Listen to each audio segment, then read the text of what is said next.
Welcome back to the channel. This is Trendy Storm and you are watching second part of What If Naruto Has a Broken Dojutsu. If you enjoy this video, please like, share and subscribe to the channel. Now wasting no time, let's start the story. Last week. After getting out of jail in record time, Mizuki jumped from roof to roof to get to his house and get his weapons.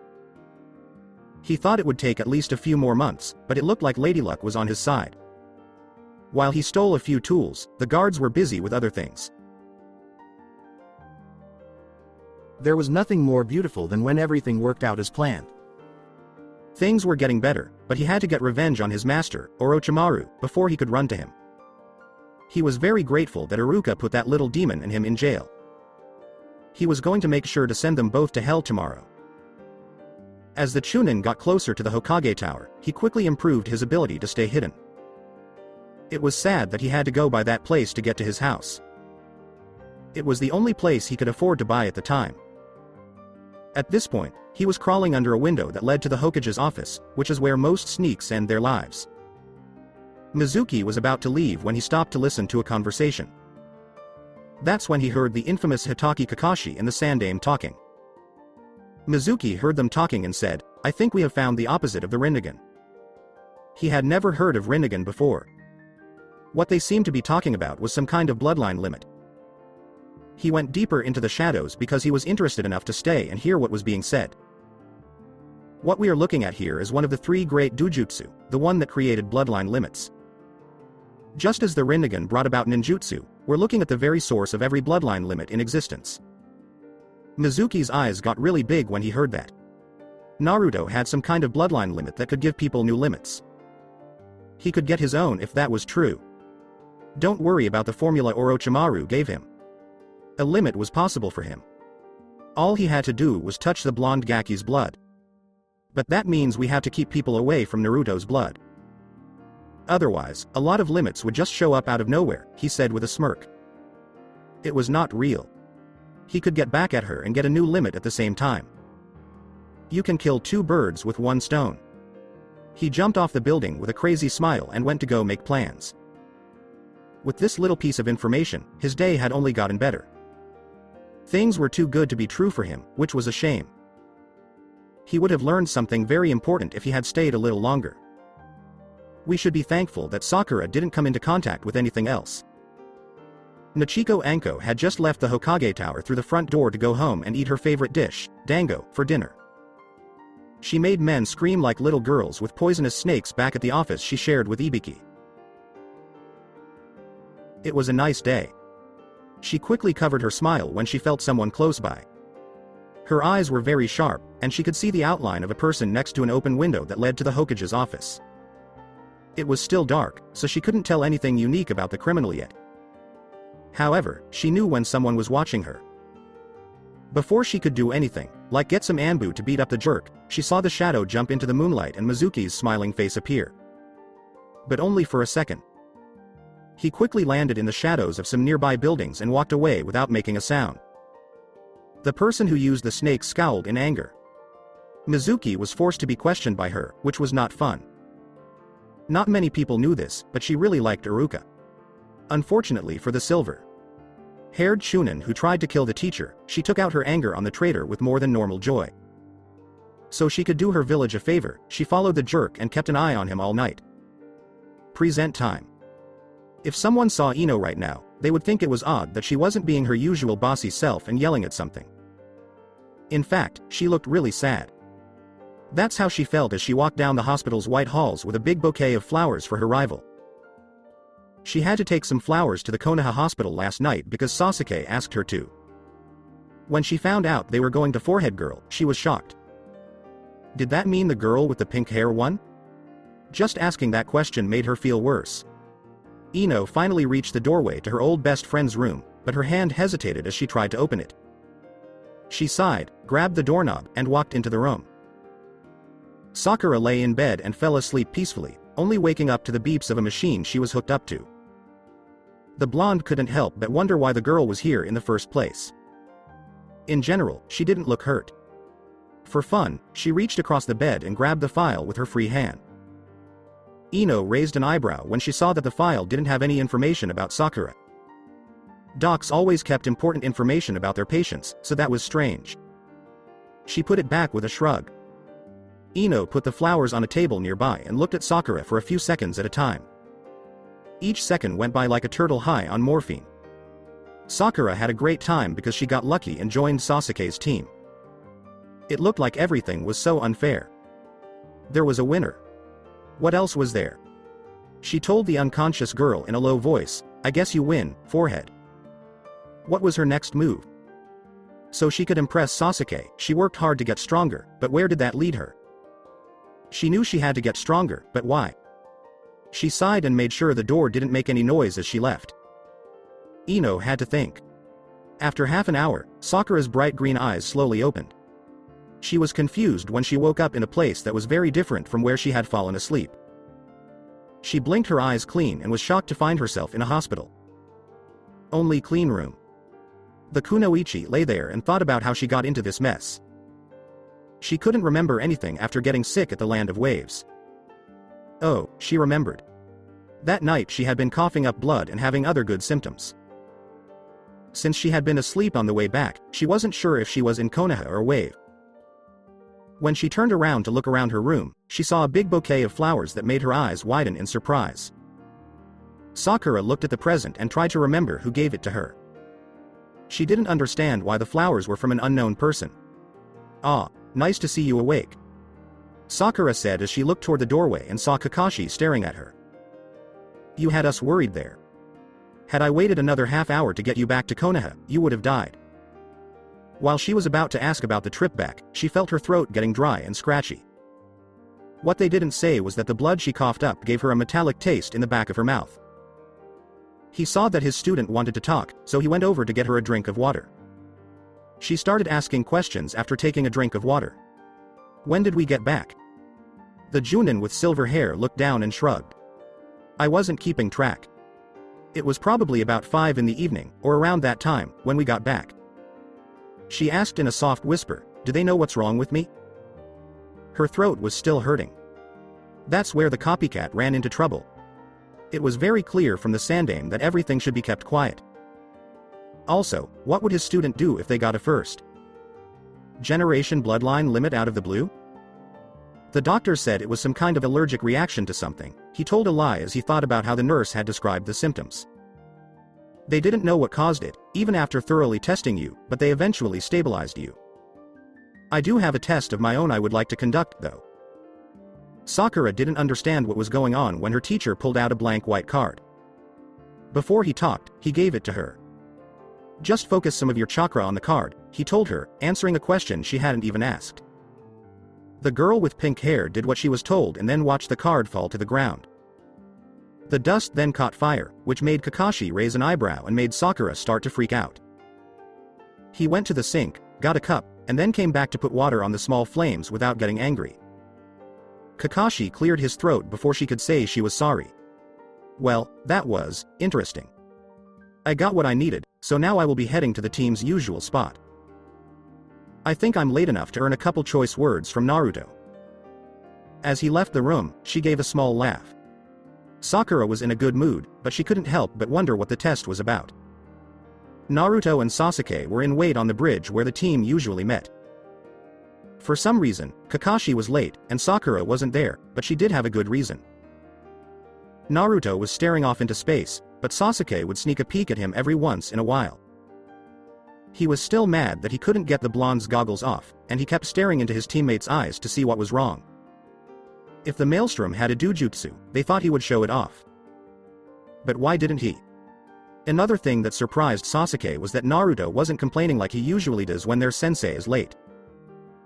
The blonde was just sitting there and thinking, which also shouldn't be possible for a person. His behavior has been strange for no clear reason since the wave mission. As he thought about his teammates' strange behavior, Kakashi appeared out of nowhere in a puff of smoke.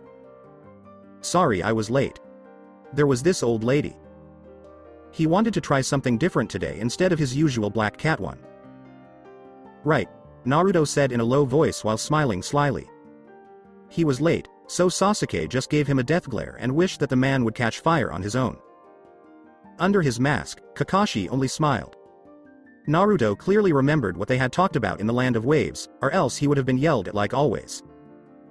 He would say it was nice to have someone understand why you do the things you do. It was. The thin man with the mask said, "I came by to let you know that I'm giving you the day off." The Uchiha lost his cool. After waiting for 3 hours for their teacher, the man told them they could take the day off. This person was the only sensei they could find in the Fire Country. Why did they have to be stuck with this person? Naruto, on the other hand, had a smile that looked like it could split his face in half. He could train with Iruka Sensei and learn his bloodline limit during that time. He was getting so excited just thinking about how cool it would be to learn the Hyakurai.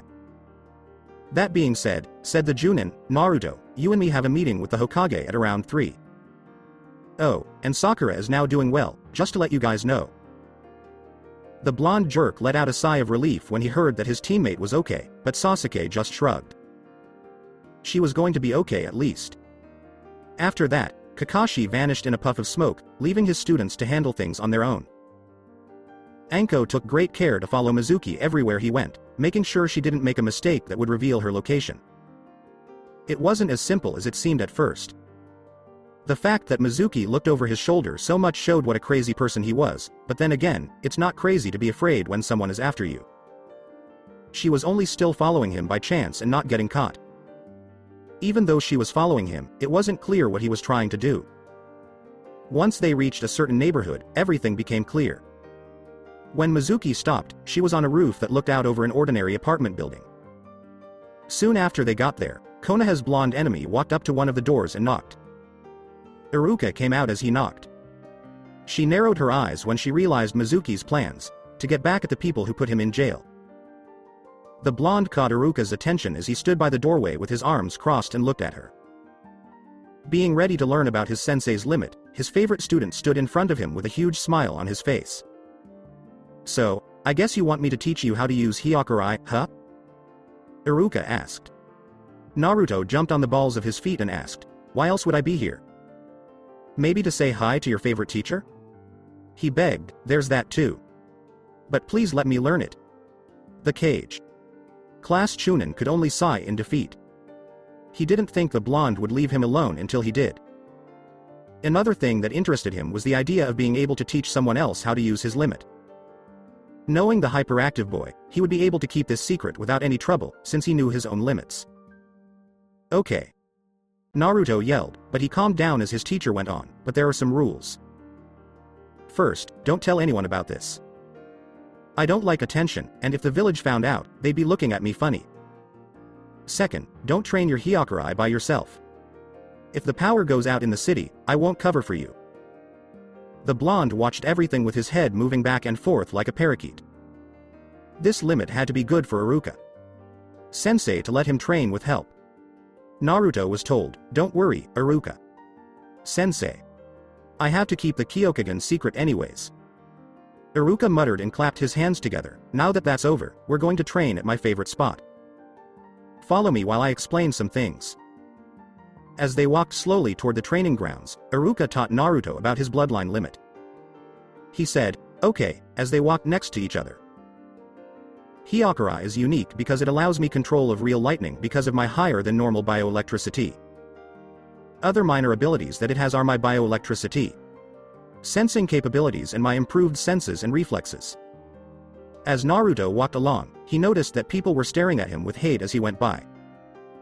Because he didn't want to think about the villagers, he asked Iruka a question that had been on his mind all night. "Didn't you say something about the difference between real lightning and chakra lightning last night?" he asked Naruto. His teacher went on to say, Yes. There are some big differences.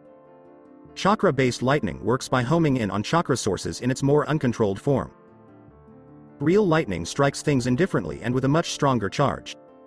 It's also much more difficult to control." "What does that mean?" "Well," Iruka said as he scratched the back of his head and thought of a way to explain. "Let me put it this way. A single chakra lightning bolt would strike only one of 2 kunai that were stuck into the ground, and would always hit one if it was to be loaded with chakra. But if a natural bolt is used, it would strike that kunai and maybe the other as well because it reacts indifferently. Now if I wanted to use jutsu that involved lightning, the pineapple. Haired Shunin continued, I could use my bioelectricity to do it, but it would be much harder to control, speaking that chakra really works like an extension of the body, while lightning is a pure form of energy. Naruto thought that all the new information he was learning was going to blow his head off. He didn't pay attention in class at the academy because the blackboard hurt his eyes every time he looked at it. When they got to the training grounds, the blonde stopped rubbing his head. Iruka walked over to him and put his student under a microscope to try to figure out how the Kyokugen worked. His eyes, which looked like mirrors, that Naruto showed him last night were too complicated to be some kind of Dojutsu. He kept his thoughts to himself as he looked ahead. He finally asked, how do you copy limits? I just look at you, the blonde said. Take off your glasses, Naruto. Then look at your teacher, and tell your eyes to copy the limit. His eyes quickly went out, and he started to write down the Hyakurai to add to what he already had. He showed his teacher a thumbs up after a few seconds to show that he had copied it. He smiled and said, okay, before you start to use it, I want to show you something. Make a couple of clones and have them come at me. Before making his favorite hand seal, his student just put on his sly smile. With a big puff of smoke, 12 copies of the original showed up all around it. They all charged with a battle cry, but Naruto stayed back and looked confused when he saw Iruka still smiling. Things went wrong when the small group of blondes touched Iruka. Naruto said it was like a squirrel being so stupid that it didn't just touch a bug zapper, it bit it. It was bad luck for half of the blondes who held on and wouldn't let go. They started to smoke as static electricity shot through and out of their hair, just like Kakashi did on the bridge. Half of the group got lucky and took off into the air. As soon as they landed, smoke came out of their ears and made their hair stand up straight. All of them finally went away, leaving Naruto to stare and remember what it was like to grab a bug zapper. Before he told her, his teacher just laughed a little. What you just witnessed was me letting go of only a portion of my control over my bioelectricity. I constantly have to suppress it or otherwise, well, you saw what happened at my apartment last night. It made sense to him why Iruka wasn't sure if he should copy Hyakurai. To get the full effect of the bloodline, you had to be very careful. If not, a lot of people would be mad that the power grid blew up. If anything, it made Naruto want to learn it more since it needed so much control. Now, his attention went back to the teacher he used to have. Any way you choose, I want you to get into the Hyakurai and get a feel for it. When you start to use it, you'll notice a difference. He did what she said and wished for his body to change, which is what made his eyes the same color as Iruka's. Naruto could tell the difference, he could see, feel, and hear it. Everything seemed to slow down, and all of his senses went through the roof. Then his teacher walked up to him and tried to give him a light punch in the face. He blocked the attack right away, even though it was only a foot away from his face. As you can see, Iruka said in a slower voice, your brain is processing things much faster than usual, and your reflexes also sped up. All of this is normal, but you need to turn off your own bioelectricity if you want things to return to normal. How do you do that? He asked Naruto. Iruka spoke more slowly and said, well, first you need to try to calm down. Then it's a matter of trying to stay relaxed. Once you do that, you have to stay that way or it will go crazy again on its own. Also, we're not going back to Konoha until you get it under control. What? That might take a long time, yelled Naruto.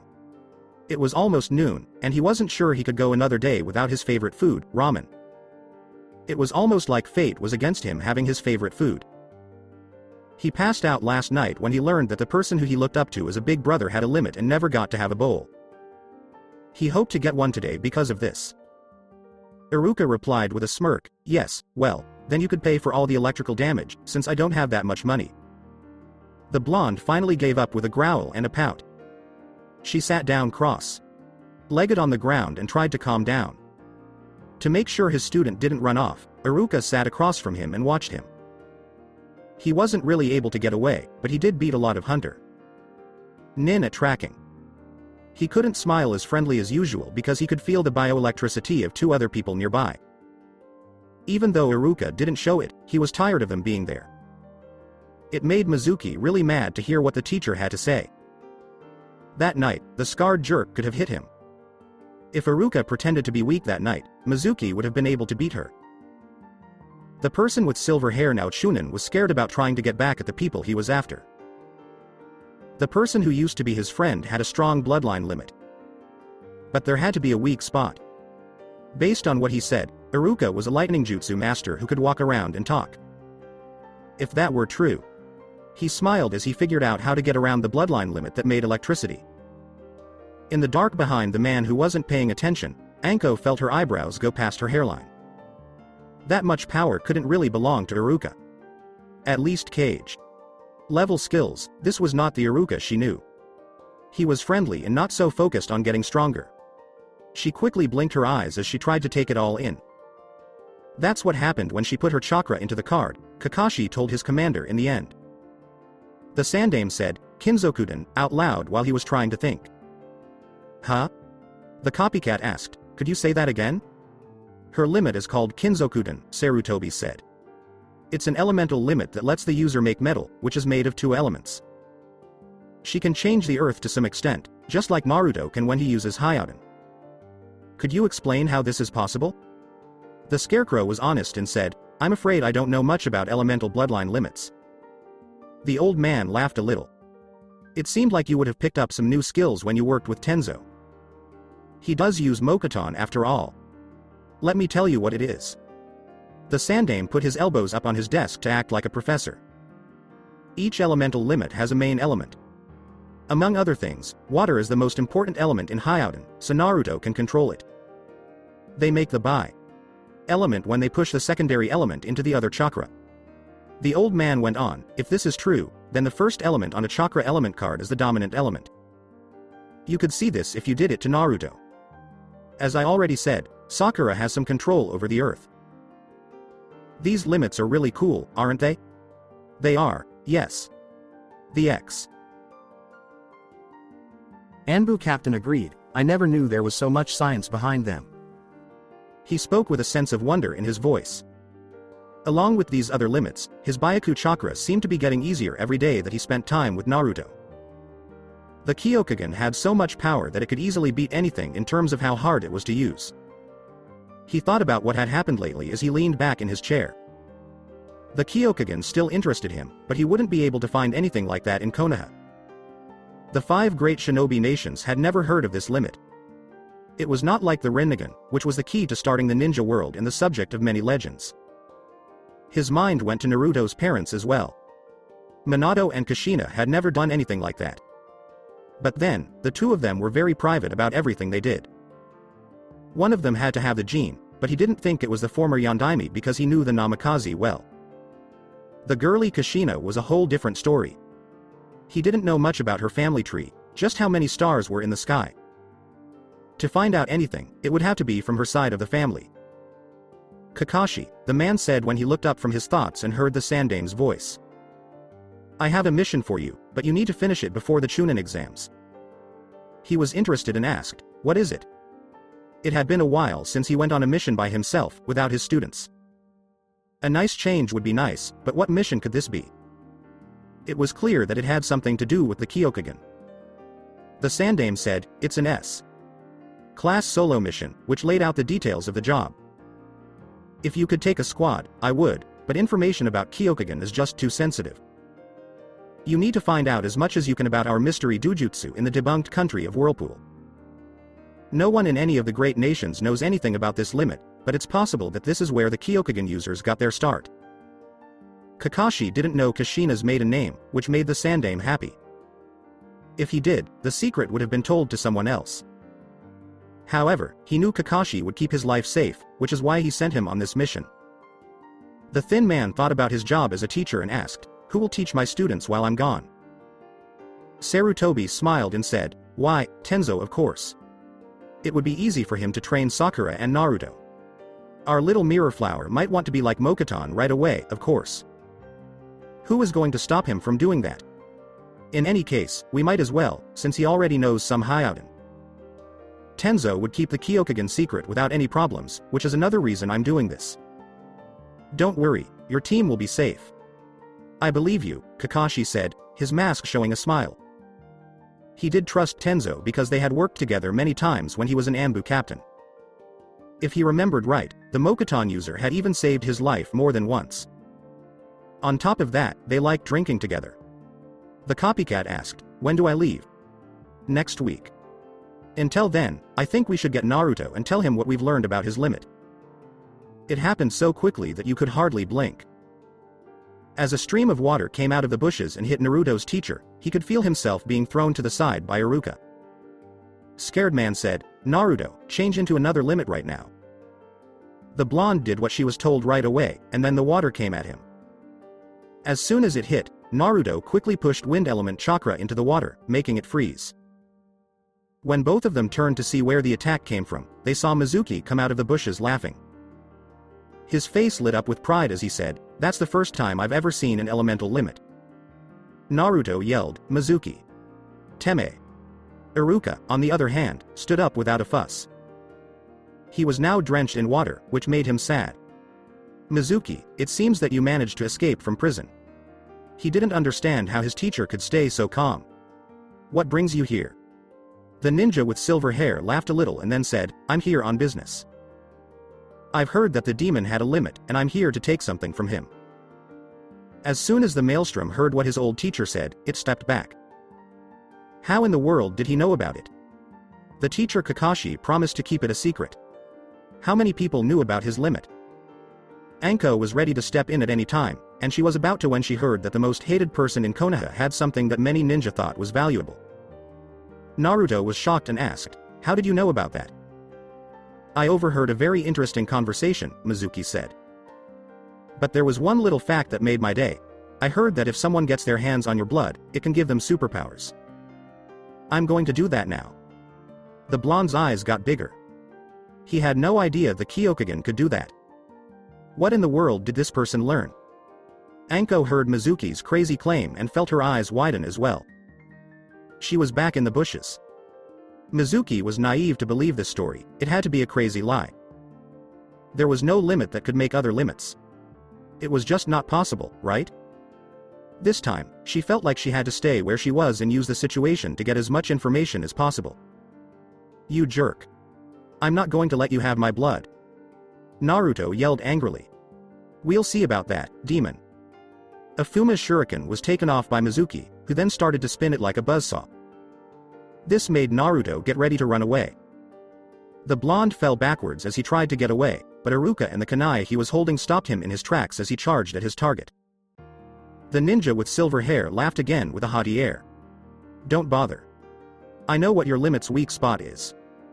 It would short out and break, just like a generator, if it gets wet. Do I have it right?" A strong push from Iruka's knife pushed his opponent off of him, temporarily quieting the cocky traitor. Naruto looked at his teacher with worry in his eyes. He would have been ripped off royally if his teacher had kept his Hyakurai on. Why did he want him to change limits? If he got wet with it on, who knows what would happen? "You're right," Iruka said with a sad face. "If I had left my limit on, I would have been knocked unconscious from electrocution, but unlike Naruto, I can suppress it." "I understand. I heard everything you two talked about, but you're not a great chunin without your strongest ability," Mizuki said with a smirk of victory. Mizuki was right when she said that Iruka didn't have many jutsu options. He would quickly die from his own electricity if he did activate Hyakurai, even if it was by accident. He made a face when he realized how sneaky the traitorous jerk could be when he wanted to be. The chunin with the scars was about to go through a set of hand seals when he stopped when he heard hissing. Mizuki looked down and felt something wrapping around his leg. He looked up in shock as he saw a group of vipers grab his legs. All of them blocked their fangs to stop it from moving. He was scared when another, much bigger viper wrapped its coils around his neck. It had even bigger teeth. "Don't move," it said in a mean voice from behind him. He knew it was Mitarashi Anko. "The big one I'm holding is a fair. Lance, and the smaller ones are pit vipers. A slow, painful death would follow one bite."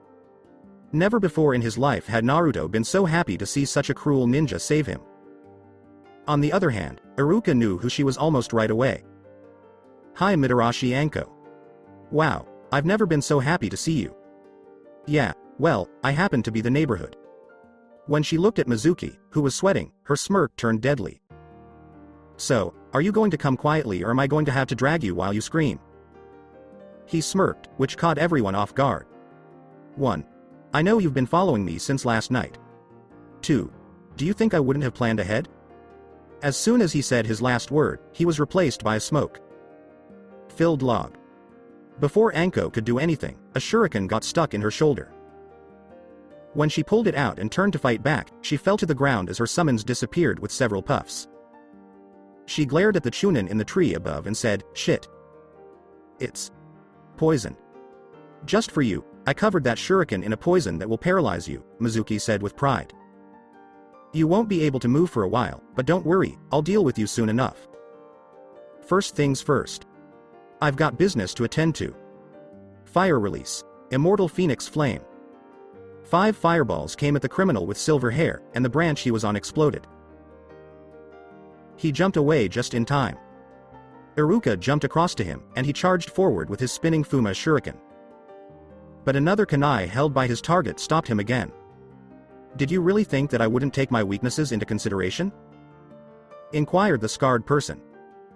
"I took the time to learn other moves outside of lightning jutsu, and it seems I was smart to do so." As a cold wind came from behind them, they both jumped out of the way. Mizuki turned back to Naruto and thought about the other reason he was there. But the blonde wasn't going to give up easily. He sent out clones and told them to attack. Mizuki stopped charging and started cutting through the clones like a hot knife through butter. But Iruka finished another set of hand seals just as he cut through the last one. Wind release. Great breakthrough. Iruka's target jumped out of the way as a strong gust of wind hit the area where he was standing. While he was in the air, he threw his first Fuma shuriken at the other chunin. The attack was blocked by a white glowing kunai blade. Naruto had changed his limit again after being given 7 seconds to do so. The two fighters looked at him and saw that he had become Byaku Chakra. Naruto charged another kunai and sent the fast firing weapon at his betraying teacher. When it hit him, the teacher turned into a log that broke apart from the impact. He jumped out from behind Iruka and cut his target across the back with his other spinning Fuma shuriken before Iruka could counter. The man with scars fell forward and badly cut his back. From the ground, Anko yelled, "Iruka." She was mad that she couldn't do anything to help. Naruto did nothing but stare. It was going to happen again, but this time his teacher was going to die. He needed to do something, but what? How was he going to get there on time? Next, he felt it again. The scary chakra that had spread through him like a virus back on the bridge, the chakra that almost cost him a friend. But this time, he was glad for it. Mizuki was making threats against a very important person. He needed to be punished for his crimes. The traitor with silver hair smiled meanly as he was about to stab Iruka and finally get half of his revenge. But he stopped when a bad smell spread through the area. When everyone turned to look at the source, they saw a flame like chakra wrapped around the blonde mess. Naruto started to change. His nails turned into claws, and the birthmarks on his body became even more clear. His hair got messier, and his teeth turned into fangs. As he looked at the shocked Mizuki, he seemed to be seeing red.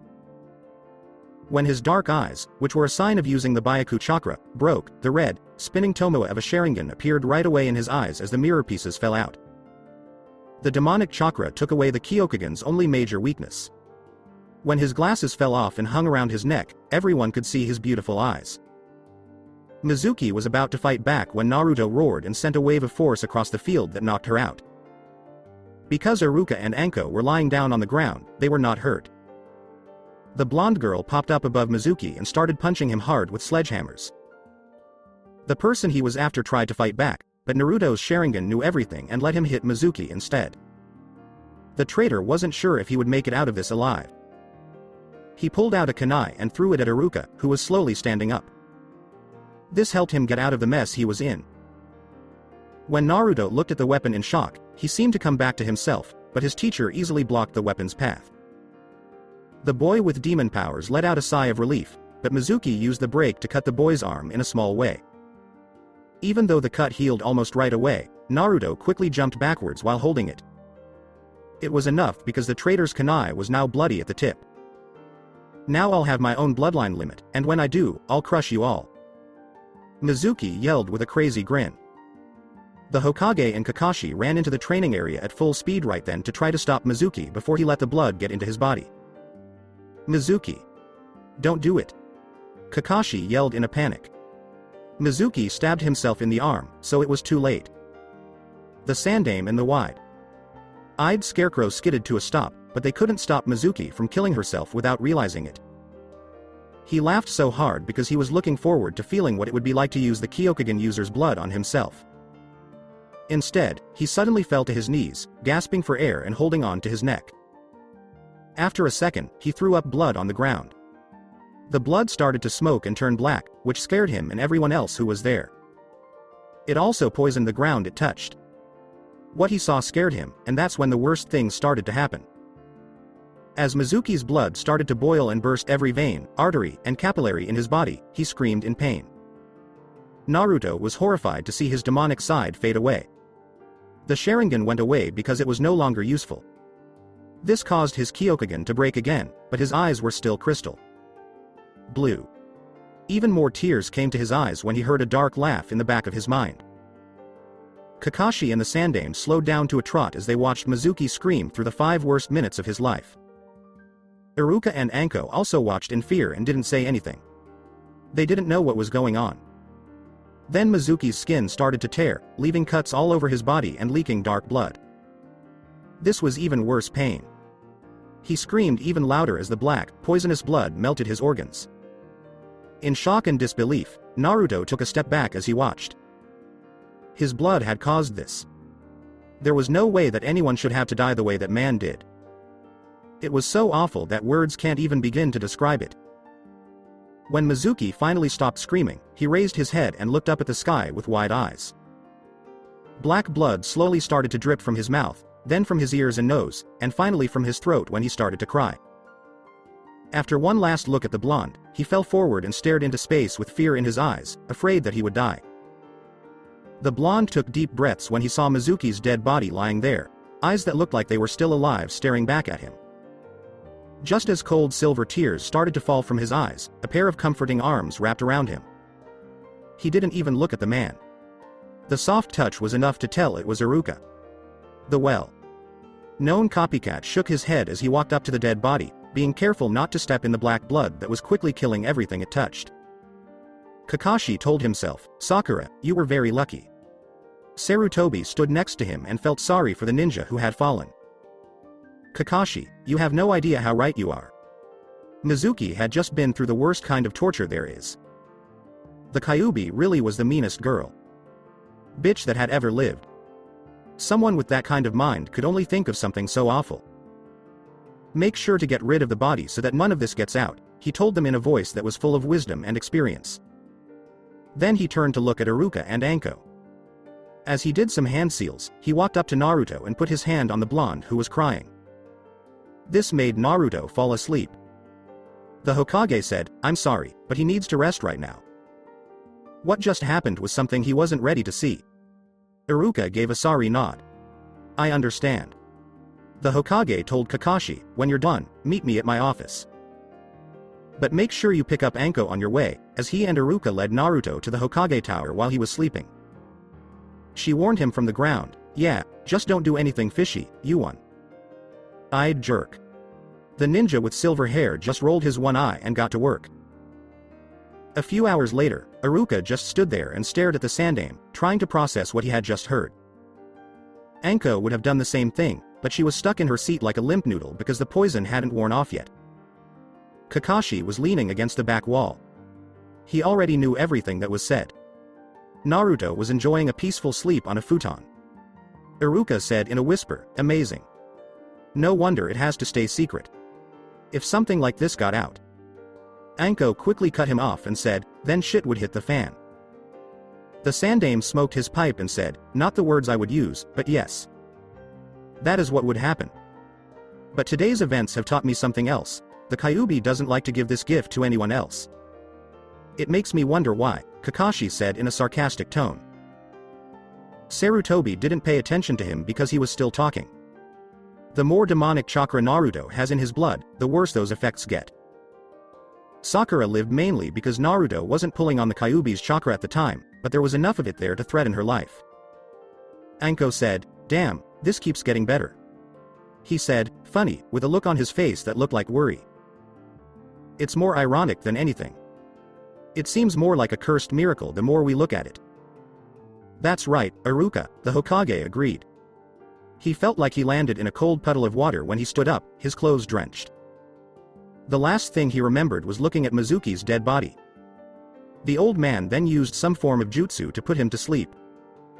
It hurt him that his blood had killed the man in that way, but he had to move forward. He looked down at the knee. Deep water. He shouldn't think about the past too much, but he knew that no one should ever be able to touch his blood. With all the leaky pipes going in and out of the walls, it looked like he was in a sewer. He also saw that he was in one of those funhouses with lots of broken mirrors. It was clear enough to tell that the water was some kind of liquid, even though it was silvery. He quickly turned around because he thought someone was staring at him from the back of his head.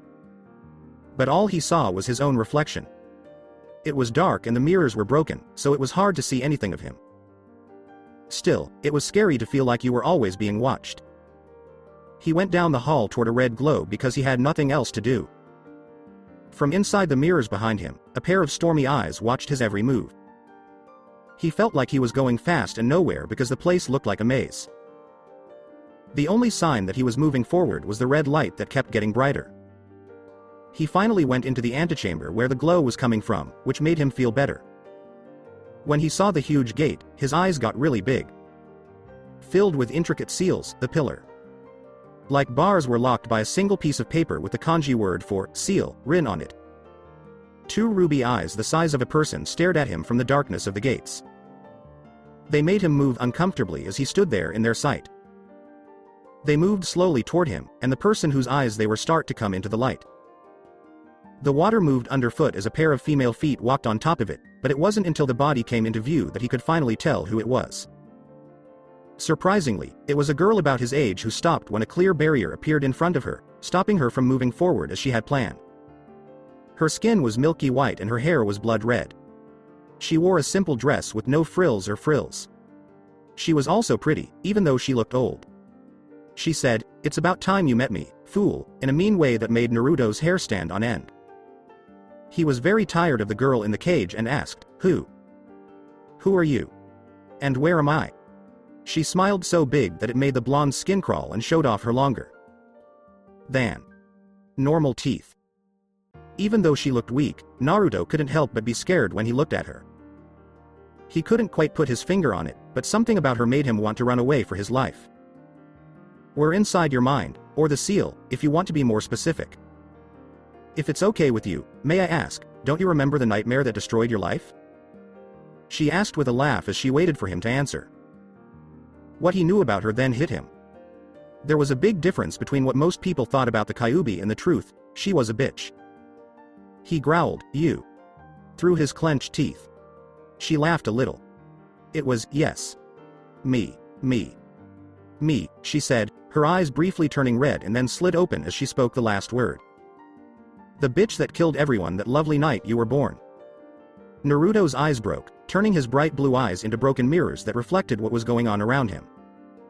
It made him really want to jump in and kill her.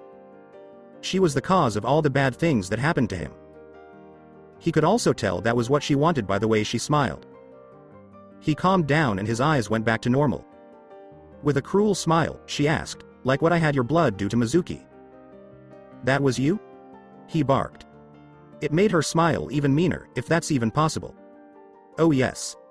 It worked so beautifully.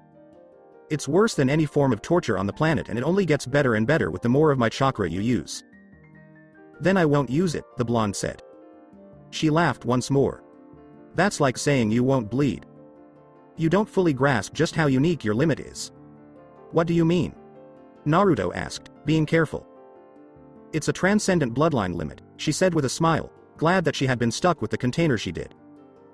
"A limit that only appears once every 15 generations. The one you were stuck with not only copies limits, but can also make new ones whenever someone touches your blood. But as you can see, I'm stubborn and don't like to share." She smiled cruelly. "If only your blood was more poisonous when you're not using my chakra, then maybe that sad excuse of a kunoichi would have died when the blood got into her eyes. She got the effect she wanted, as Naruto felt his eyes widen in shock at the sudden news. "Oh yes, she should have died," the Kyuubi said, adding salt to the wound. "She almost did it because of you." When he looked at her with anger, her smile went away. The redhead had only succeeded in making Naruto mad. "You almost killed her. I'll get strong enough that I won't need your chakra," he said, his Kyokugen breaking again. He felt his resolve to do what he was going to do grow stronger. She made a mean face, and when she was mad, her eyes lit up and got slit. "Whether you like it or not, you'll need me at some point. Don't worry, I'll always be here," she said as she disappeared back into the darkness. This time, she wasn't able to take control of her container. He narrowed his eyes when he saw her red eyes staring back at him with hatred. He wasn't going to let her get away with anything, not even this. She was the monster that destroyed whole nations. The world turned upside down all of a sudden, and he was blinking the sleep out of his eyes again. He waded through the clear water without feeling anything. He could feel a hypnotic voice calling to him. The broken mirrors in the walls showed his image after he died. Pipes went in and out of them, and as water dripped from them, it made a strange sound. A dull red glow shone from the end of the hall, which was the only source of light. Naruto walked with half-closed eyes because he didn't know where he was going and was just listening to the sweet voice calling him. His mind was aware of what was going on, even though his body was moving on its own.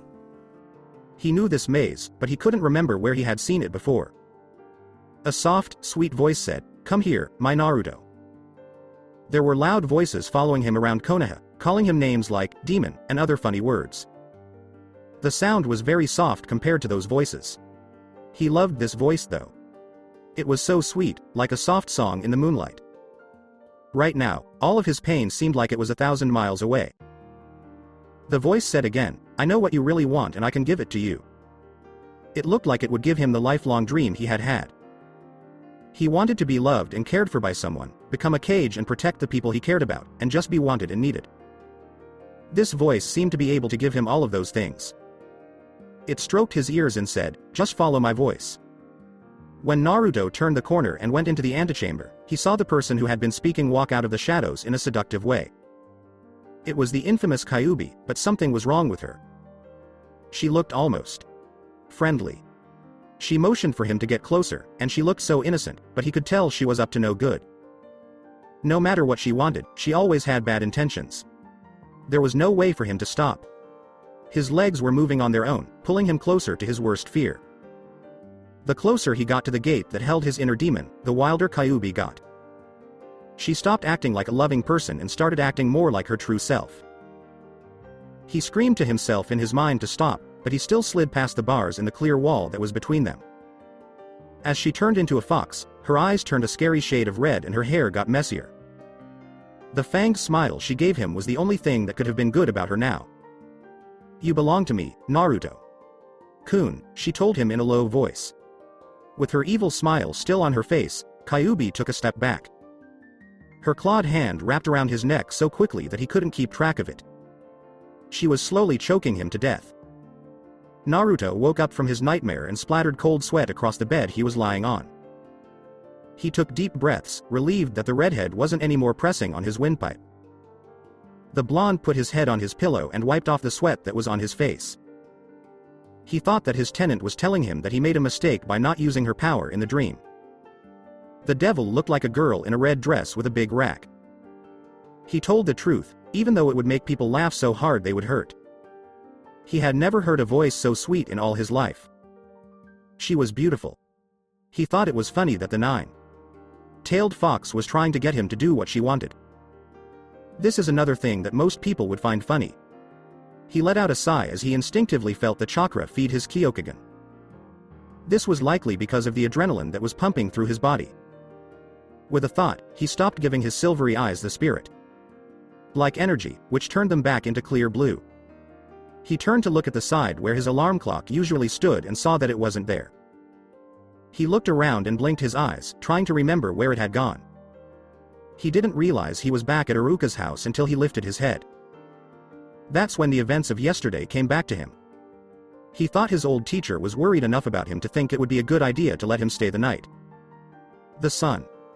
Kissed boy sighed and got out of bed while still wearing his clothes. If he had that dream again, he might not want to sleep.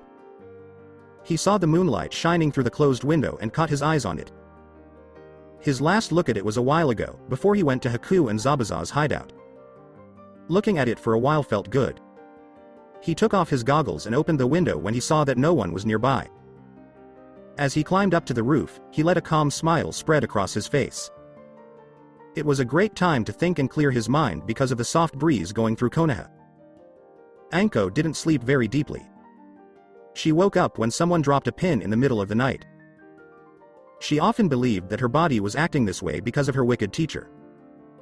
Until the day that Orochimaru might die, she let some of her paranoia get the best of her.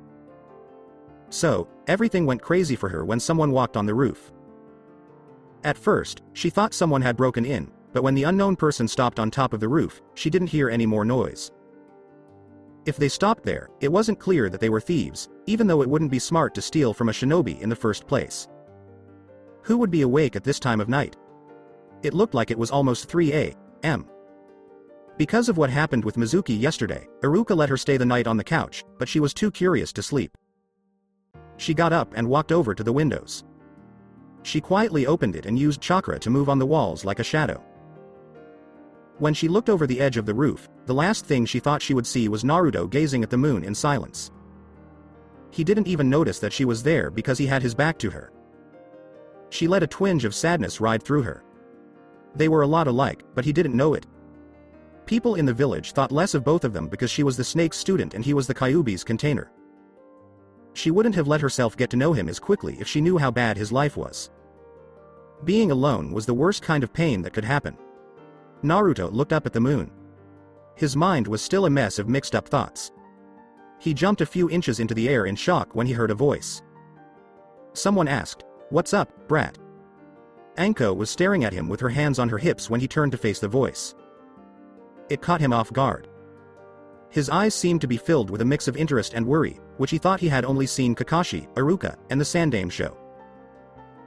But it could have just been his imagination. He asked her with a raised eyebrow, "What the hell are you doing here at Iruka's house?" He was already getting along well with Anko. "For your information, maggot, he allowed me to stay here for the night. Now, mind telling me what's wrong?" Naruto looked at her with silvery eyes for the first time, just to make sure she was telling the truth. Seeing those shiny eyes staring at her was almost scary, like he was looking into her soul. She now knew why the Hokage and the others were so interested in these eyes. They were so beautiful. She might cut her own throat first, though, before saying it out loud. He finally shrugged and turned back to the moon, telling her in his mind that she could come with him. Anko did what he said and sat down next to him. She tried to start a conversation by asking, "Why aren't you wearing your goggles like you normally do?" He gave it some thought for a moment. "I don't like to wear them, but at the same time I do so that I can hide my eyes and to remember a friend of mine." That last bit he said in a whisper, but it was enough for her to know that what happened yesterday wasn't his first time facing death. This also told her something else. He really wanted to show off his eyes, but he didn't want to brag about them like the Uchiha did.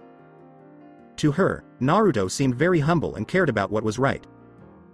Anko now knew why Iruka was so interested in the blonde. The teacher could see through the mask. "You know, we're a lot alike," she said in a low voice, which interested him. "We're both not really liked by the village. I'm known as that snake bitch, and that's putting it nicely. There are a couple names I don't want to remember being called, but I know what it's like." Naruto looked at her with more respect now. He wanted to know why people were calling her names like that, but he bit his tongue because people didn't talk about things like that unless they wanted to. "Thanks," he said out loud. It was a thank you for being there, and she knew what it meant. No problem, just don't get mushy on me." They didn't say anything because they liked being with each other. A simple link had been made, and both people now respected each other more. It was now fun for Anko to think about Iruka and her watching over Naruto. They were told by the old man to keep Naruto safe and keep others from learning about the Kyokugen before they were sent home. One moment made Anko look forward to her duty, even though she hadn't thought she'd enjoy it before. Also, Naruto only met Anko a few times as a child, when she had something to report and he happened to be in the Hokage's office. Despite being crazy, he didn't give this woman a second thought and wrote her off as just a random woman. He had to change his mind because she was like him. Anko asked out of the blue, "How are you awake?" The blonde boy sighed, which caught her attention. "Nightmare." "That's understandable. I have them a lot too." Naruto asked, "Why are you awake?" Since it was his turn in the 20 question game. "You woke me up when you ran across the roof." "It doesn't take much to wake me up," she told me. "Why do you call it Kyokugen?" The question caught Naruto off guard, but he chose to tell her where the name came from anyway. That's how he came up with that name, she thought. But after hearing the story, it made sense in more than one way. The blonde then asked her why the villagers didn't like her, and she told her story. One could only wonder why someone would betray someone else in that way, let alone a whole village. Anko, on the other hand, didn't tell anyone about her cursed seal because it was a thing from her past that she didn't want anyone to know. After that, they sat there in quiet comfort, but the sky started to look like a painting faster than they thought possible. They talked for the rest of the night, taking the time to get to know each other since they knew they would be seeing each other a lot. Naruto stood up and worked out the knots in his back. "I'm going to go meet up with my team," he said. "Thanks for that." "No problem," Anko said, "go kick ass today." She did this in her own unique way. He sighed and thought, today will be fine as long as cats aren't involved. After that, they stopped being with each other for the day. Naruto did this with one of his real smiles on his face. He found someone to add to his list of precious people. Sasuke was shocked to see his teammate with the goggles much earlier than usual. This was already a miracle, since Naruto was usually the last one here, standing next to Kakashi. "Sensei." The blonde leaned against the railings of the bridge and thought. He kept quiet as he looked off into space. But that didn't last long when he greeted him. "Hey, jerk. Did you get all the beauty sleep you needed?" When Naruto made that comment, he could picture Sakura giving him a knuckle sandwich. But it felt so good to make fun of the Uchiha. That made Sasuke mad, but he didn't say anything because it was too early in the morning to argue with the dead last. Naruto teased, "What's wrong? Weasel got your tongue?" Naruto had no idea how much that answer annoyed Sasuke. That made the boy with raven hair so mad that he jumped across the bridge while his Sharingan was on. The Uchiha jumped at Naruto, but Naruto slipped and used chakra to stick to the bridge. This made the Uchiha fly past him and land in the cold water. It made the blonde laugh the whole time because he was making fun of his rival. He yelled from the water below, "When I get my hands on you, I'm going to kill you, Dobi." "Oh, so cute little Sasuke doesn't like weasels?" The blonde asked with a grin. When the Uchiha started to seal his hands for a fire jutsu, Naruto knew it was time to leave. Naruto jumped onto the bridge just as Sasuke blew out a big fireball. He kept his prankster grin on his face as a fountain of fire came from behind him. He turned to leave the other side of the bridge so that he wouldn't have to be tortured by Sasuke, but his bloodline limit sensing went crazy. He turned his head around to look for the man, but when he saw him, he jumped backwards. The new person looked down at him with his hands in his pockets and a mix of amusement and interest in his eyes. As Sasuke climbed out of the water, he looked like he was going to kill someone. But he didn't because he saw a Junin he didn't know carefully studying Naruto. The blonde was getting nervous because she didn't like being looked at so closely. The new person asked with a smile, "Well, my first thought about you two is that you don't get along." Naruto asked, "And you are?" To find out who the strange man was. When asked what his name was, Yamato replied, "You can call me Yamato. I'm your substitute sensei until Kakashi Senpai gets back from his mission." Sasuke asked, "When will sensei get back?" "He's supposed to be away for about a week." The Ambu took off his hat and looked back at Naruto. Naruto was now looking at him with cat-like interest and tilted his head to the side.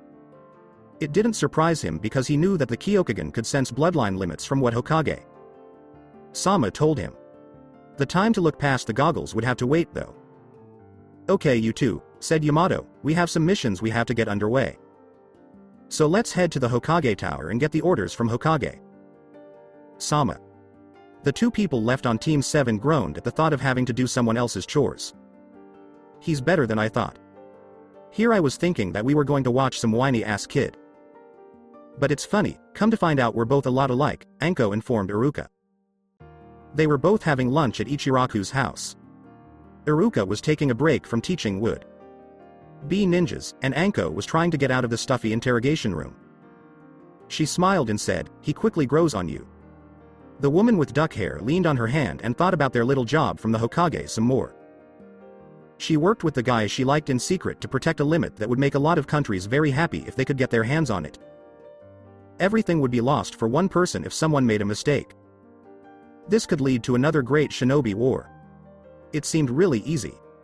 Hard to believe so much could happen if the wrong person finds out, she said. She replied, "Yeah, I know. And then there's the Kyuubi to top it all off.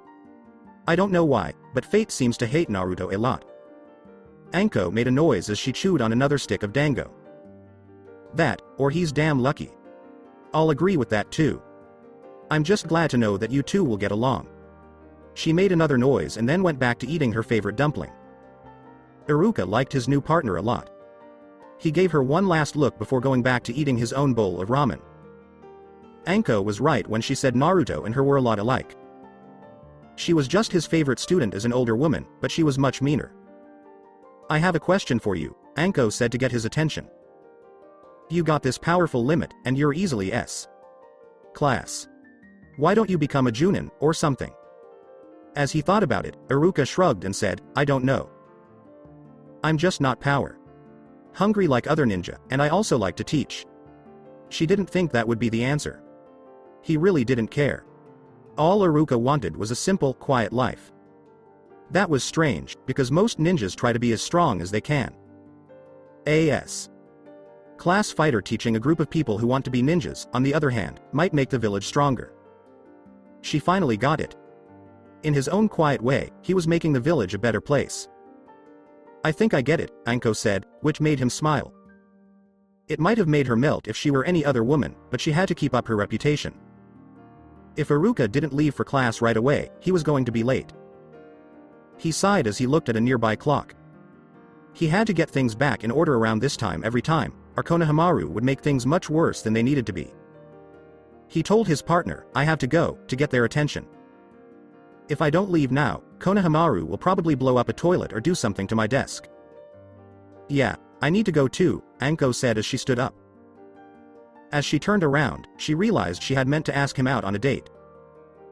He had already left for class when she turned around, which was too bad. And even though she didn't show it, she was really upset about missing the chance to ask him out. She looked a little more irritable than usual when she left. The people she hurt today wouldn't like her. When Naruto caught the same cat 3 times in a row, he was ready to use an icicle to neuter the little beast. Luckily, Yamato made a wooden carrier for the animal so it wouldn't run away again and Naruto wouldn't be able to play doctor with the cat. It didn't take long for Yamato to show Naruto how powerful his Mokuton was. When he looked at it, he could tell it was similar to his Hyouden because it was based on elements. He had to physically stop himself from making a copy of it. On the other hand, Sasuke was mad that he had found another skill besides the ice techniques that he couldn't copy. Many of his clansmen would have a whole arsenal by now, but not him. It was all because one of his teammates was using moves he couldn't do. That was it, they were no longer together. But just as Naruto was leaving for his favorite ramen stand, Yamato called him. "Hey, you don't mind if you come with me to the nearby training field?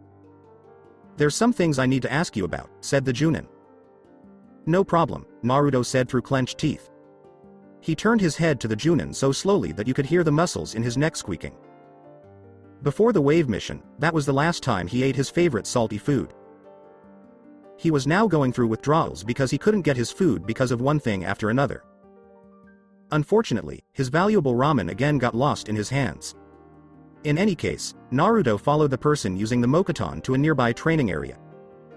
There, the man turned around and looked at Naruto again through a microscope. Yamato told them, "Okay, tell me what limits you have copied so far." Naruto was shocked for a split second before he quickly told a lie. "I don't know what you're talking about." He told her, "Don't try to lie to me. Don't worry, I know all about the Kyokugen. Hokage Sama put me as your sensei for the week for a reason." The blonde yelled, "You mean Gigi told you about my eyes?" He was angry that his secret had been spread again. Yes, it's so I can help train you, Yamato told the boy while he thought of a way to make him like him. Luckily, he already had one. Oh, I forgot to mention, I have a bloodline limit that you might like copying. You know, from when I made that cage out of wood?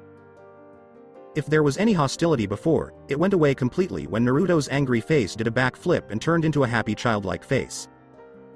Naruto agreed with a sly grin and a count of 4 fingers. So far I copied Sharingan, Hyouden, Hawaido Chakra, and Hyokurai. Yokot stood there and thought for a long time. Even though the boy already had a lot of powerful weapons, he knew he wasn't very good at using them. He was here to teach him Hyouden, Mokuton, and maybe even Kinzokuten if Sakura agreed to let him copy it. To talk about that, he had to see her tonight. Well, I'm going to help you train your Hyouden skills and allow you to copy my Mokuton, if that's alright with you, stated the Junin. Naruto was excited and asked, I can? As soon as Yamato nodded to show that he agreed, the hyperactive blonde tore off his goggles and broke his eyes to copy the limit. The older man was very interested in the eyes that looked like mirrors while Naruto copied. The living Maelstrom gave a thumbs up when he felt the click in the back of his mind. He could use all 5 bloodlines now. Alright, now change into Mokuton however way you do it so I can give you the basics, told the man. He quickly did what he was told and wanted his eyes to change. As mirror pieces fell out of Naruto's eyes, Yamato was amazed to see that they were the same black color as his own. Yamato was already amazed by the Kyokugen after that short glimpse. It had never been seen before for a bloodline limit to be able to copy other limits. He could understand why Kakashi had called the boy the most tricky ninja in Konoha at one point. This was pretty much the least likely thing that could happen. He put his thoughts aside and talked about Mokuton. Okay, first things first.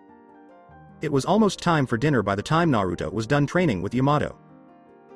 He begged the gods to let him sit down and enjoy at least one bowl without being bothered.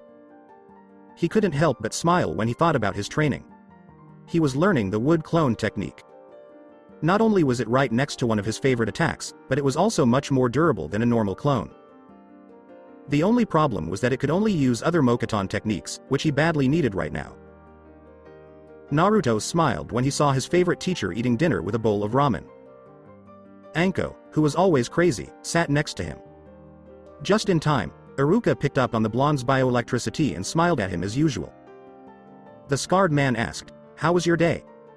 "I got another limit from Yamato." "Sensei called Mokuton," the blonde said as he sat down next to him. "Really?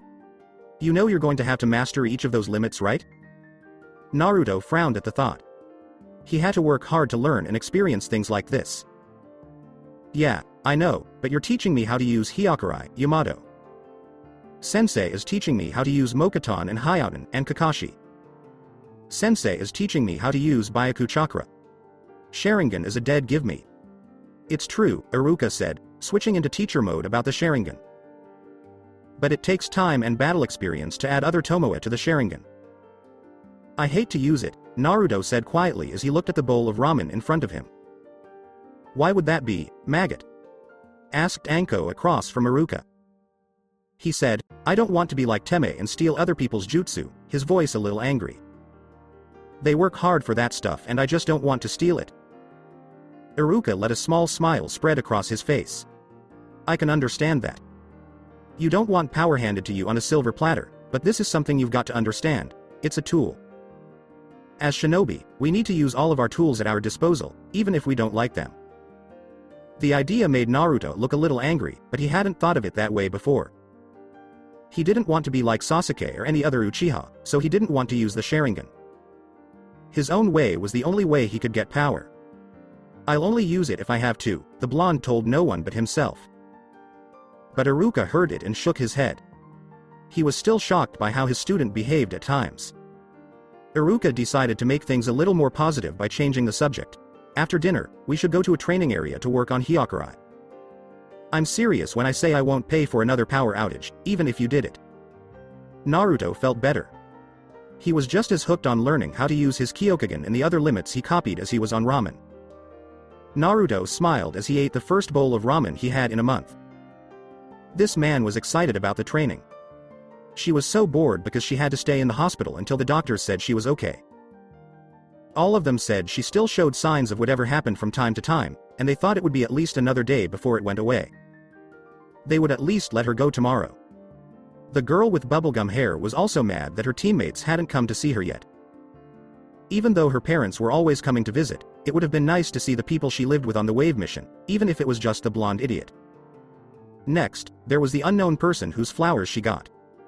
Naruto couldn't have done it because it wasn't in his style, and the flower arrangement looked very pricey. Could have been Sasuke? When the thought came to her, she could feel her inner child starting to laugh with joy. But would he really do something so nice for her? She didn't believe it, but they did become closer during the wave mission. When a man she didn't know walked into her room, she screamed with joy because she knew she would be able to stop being bored for at least a short time. He looked very serious at her, and she shrank a little. But when he smiled, she felt better. Based on his uniform, he looked like some kind of Junin. The only things that made him stand out were the hat he was wearing and his almond-shaped eyes. "So, you're the other member of Team 7? He wanted to know. Yeah. Sakura said after a pause, not sure what was going on. Your teammates would have made visits, but they've been pretty busy, especially today. With some of the missions we needed done, he said. Anyways, you can call me Yamato, and I'm your replacement sensei until Kakashi Senpai gets back from a mission. She asked herself, oh, when will he get back? Not for about a week, but even when he gets back I'll still be training you and Naruto on a couple things. Like what? Well, we're about to find out. A clump of dirt came out of Yamato's pocket, and he held it out to Sakura. She couldn't help but wonder why he was carrying around a clump of dirt. The strange move made Sakura raise an eyebrow, but she still took it in her hands. He helped her figure out what she should do. Put some chakra into it, he says. If she did what she was told, the clog would start to float in the air, which made her mouth drop in shock. When she started to playfully mess with it, she quickly went from being shocked to being excited. She shaped it like clay. To describe how it felt, I'd say that the dirt was a part of her. Though she might not have liked the idea if she were a different kunoichi, she was now excited about the chance to play with it. It felt like breathing to let the dirt run through her fingers. She was thrilled and asked, how am I doing this?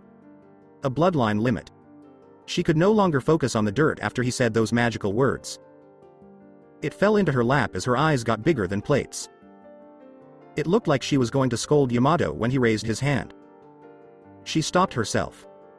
Trust me, it's a limit, but we'll see what kind here in a second, Anbu said.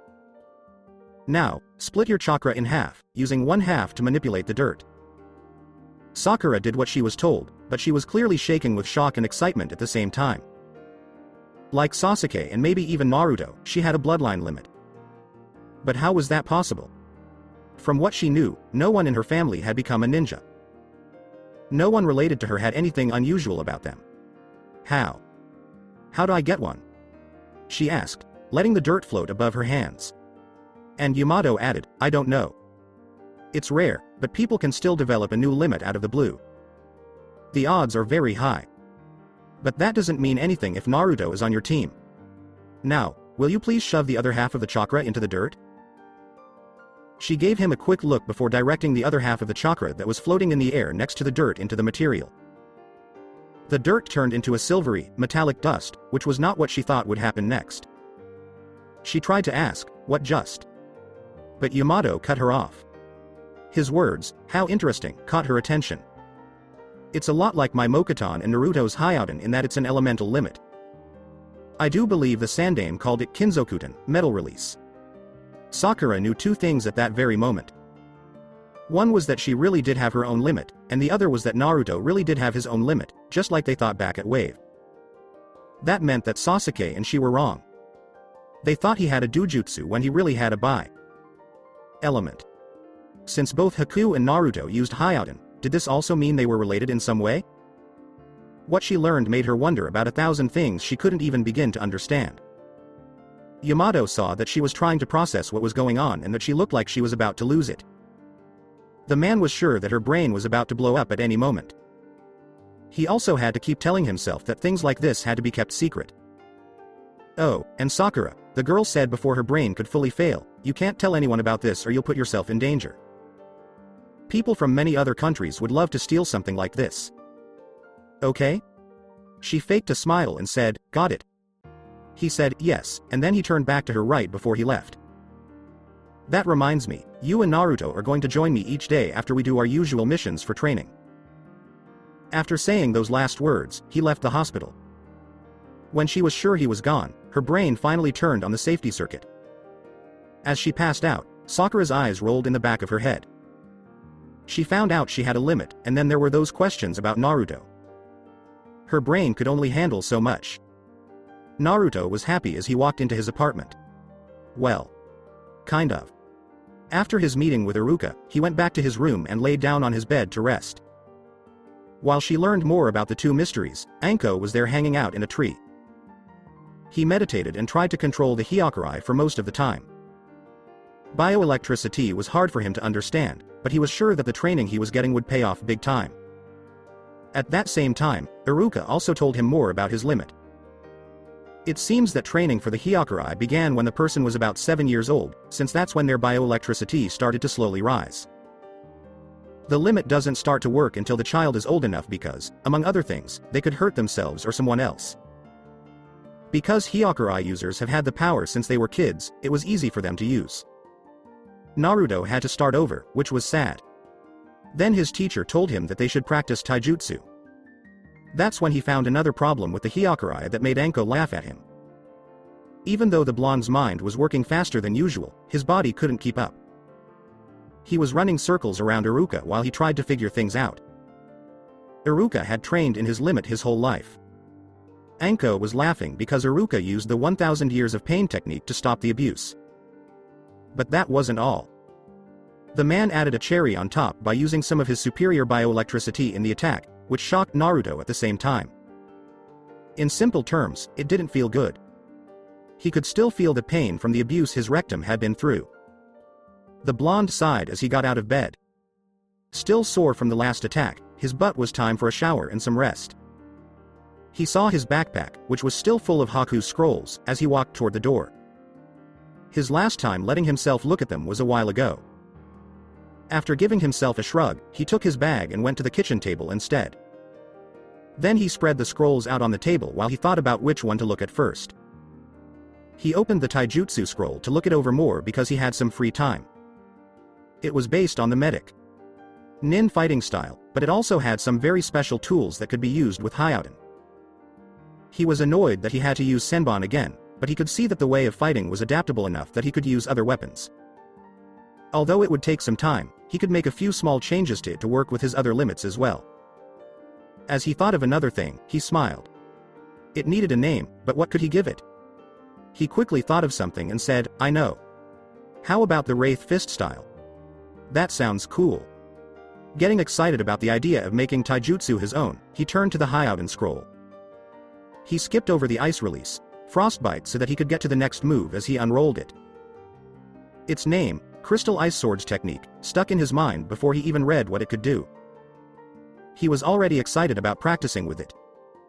He now understood why the Wraith Fist was made to be flexible. Haku knew how to use more than one weapon, and he needed a way to fight that let him be creative. But how was he going to work on his ice and water jutsu? He was going to train with Yamato and Iruka all day, so his days were pretty full. There was the shower, though. He went to the bathroom to take a shower while training because he didn't have anywhere else to go. Kakashi was finally at the gate of Uzumaki-gakura. He had to run halfway across the fire country and then water walk across the ocean to get to Whirlpool. The village was lit up by the bright light of the moon at night. Being right next to the ocean made the place look beautiful. The plants and the rest of the island were both lush and colorful. It was sad that the town was empty. There was not a single living thing in the area, and nature was just starting to take it back. He looked around and thought it was funny that this village used to be a busy city. He remembered that Kushina, his sensei's wife, used to call out from this spot. Back in the day, it would have been a nice place to live. But when it became part of a bigger country, the myth was busted, which led a lot of refugees to move across the continent. He decided he had seen enough of the ghost town and jumped off a nearby roof to start his journey to the daimyo's tower. Smaller hidden villages didn't have any kind of cage. Instead, they relied on daimyos who were at least S-class shinobi and had experience as shinobi. There was a cage and a daimyo for the bigger hidden villages, like Konoha or Kiri. The cage was in charge of the ninja community, while the daimyo was in charge of the citizens and other civilians. Both ruled at the same time, but there was no way to find balance in a place this small. Kakashi jumped up on the tower and used chakra to stick to it. He kept his speed up as he climbed it.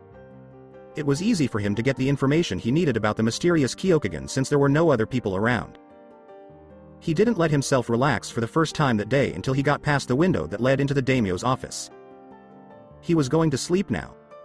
Tomorrow morning, Kakashi would start looking for information about the Kyokugen. On the last day, he would hopefully have some useful information and leave for home. He got some rest in the daimyo's chair for a couple of hours. It was surprisingly comfortable for having not been used in a long time.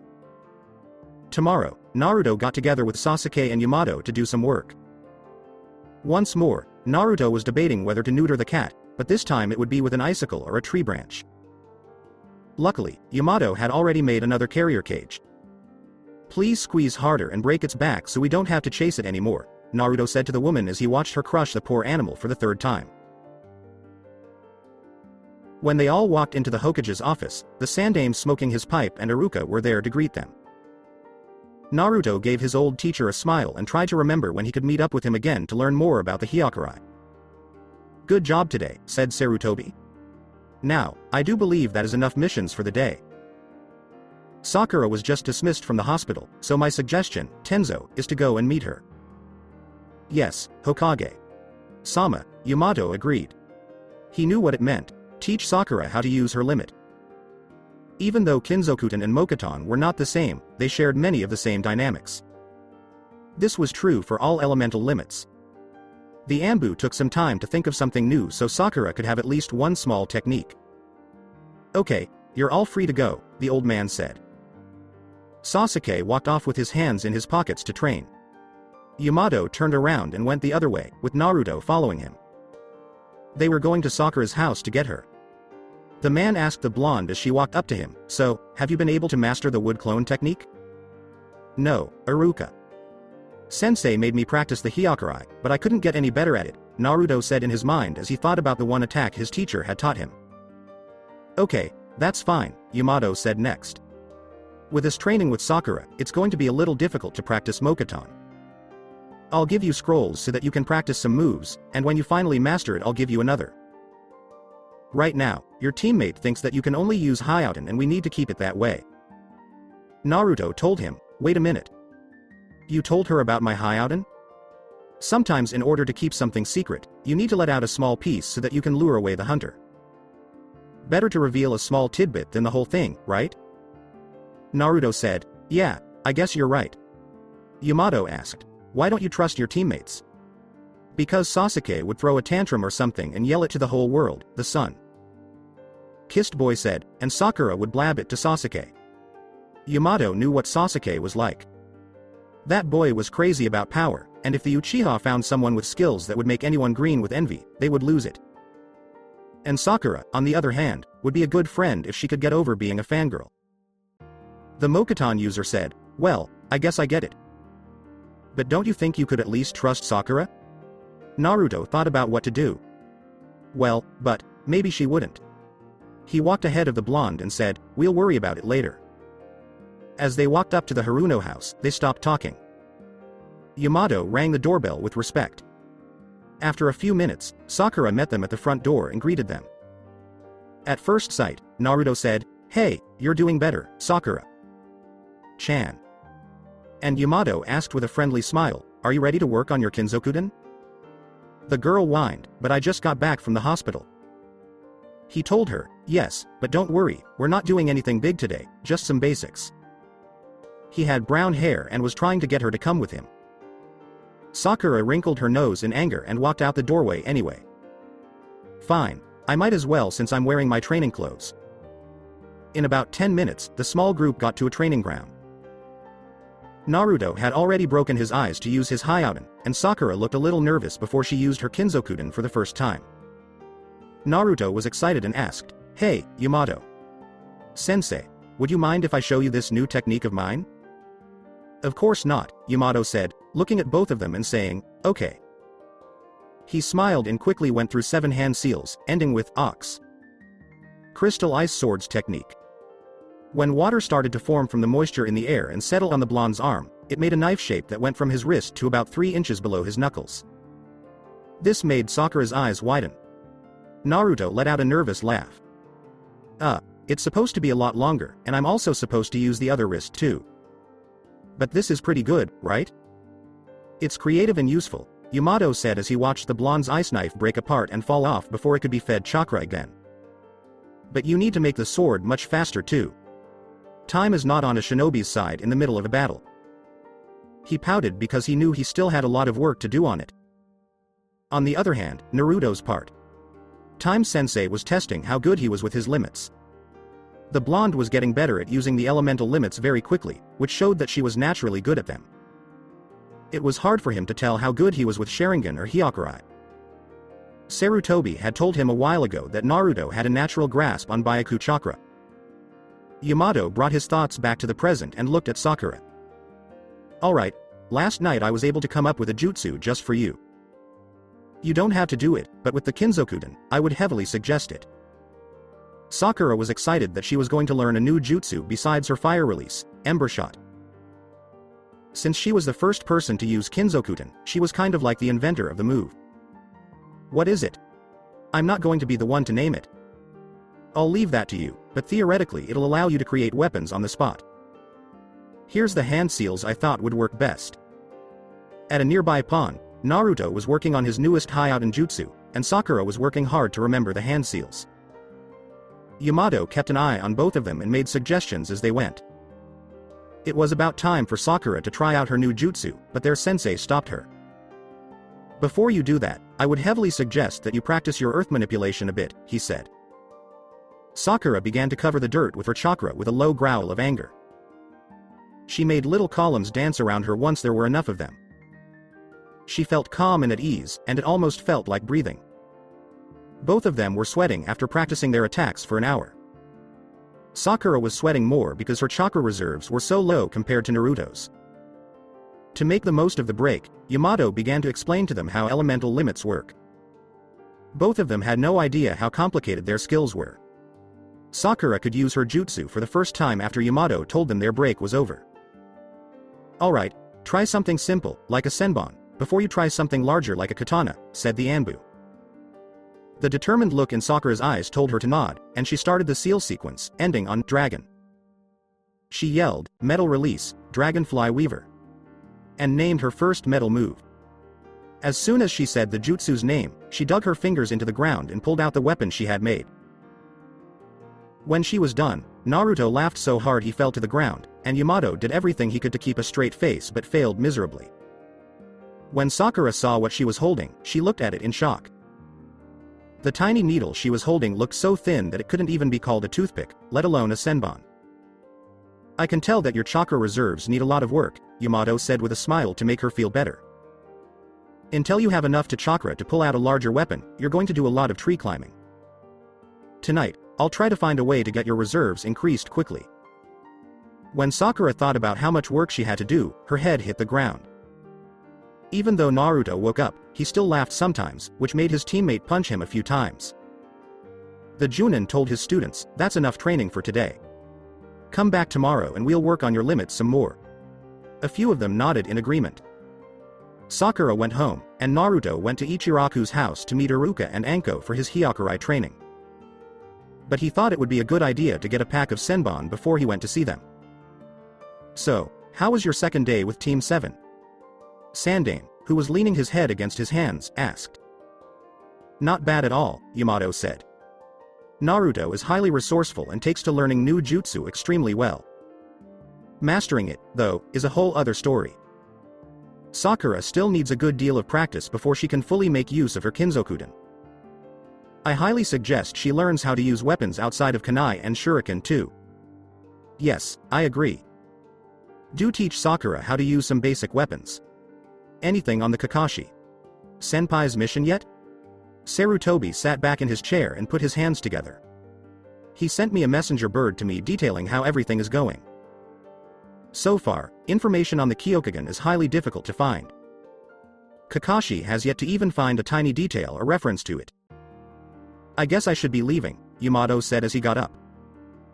But the Hokage's old voice echoed through the room before he could leave. The old man took out his pipe and put some fresh tobacco in it. Something worries me, he said. Every time the Kyokugen and Rin'negan has appeared, the world changes. The first time, it was the founding of the shinobi world itself, and now, what do you think might happen? Yamato found a place to sit down and listen. The cage. Sama was right. He had heard about the Rin'negan briefly in the briefings about what to expect when fighting Team 7, but he hadn't really thought about how important the Kyokugen was. To be honest, the Anbu said, I have no idea.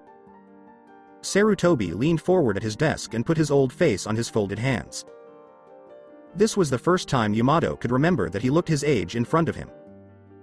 He looked like he was looking into the far future, trying to figure out the puzzle fate gave him. My time is coming, Sarutobi whispered, and I constantly worry about what's going to happen once I pass away and let the next generation take the reins. My apprentice is becoming active once more, and I know that the next time I see him, it will be a meeting that will end in death. He wasn't sure what to say. Yamato knew that things were going to get busy in the next couple of months, even though he didn't want to say it. It was quiet everywhere, like the calm before the storm. He said to himself, I know, as he leaned back in his chair and looked up at the ceiling. After 2 days, Kakashi was running out of time and still hadn't found anything on the Kyokugen. He looked everywhere but couldn't find any information on it. There was nothing in the vaults, the file rooms, or anywhere else. There was a lot of useful information in this village before it was destroyed. As he sat down in the daimyo's seat, he put his hand to his chin and thought about where he could find information. The Junin even went to the library, but it was empty, just like the daimyo's tower. Taking a deep breath, he leaned forward and began to open the desk drawers in a crazy way. When he got to the last one, he was almost done closing it, but he felt his eye narrow as he noticed something was wrong with it. The inside was smaller than the outside seemed to be. He felt like there was more to this, so he knocked on the bottom of the drawer and heard a hollow sound. Behind that door was a secret space with something inside. In a hurry, Kakashi took it out and quickly opened the bottom drawer to find a single scroll. As he took it off the roll, his eyes got bigger. This is A. He quickly rolled it back up and put it in his coat pocket.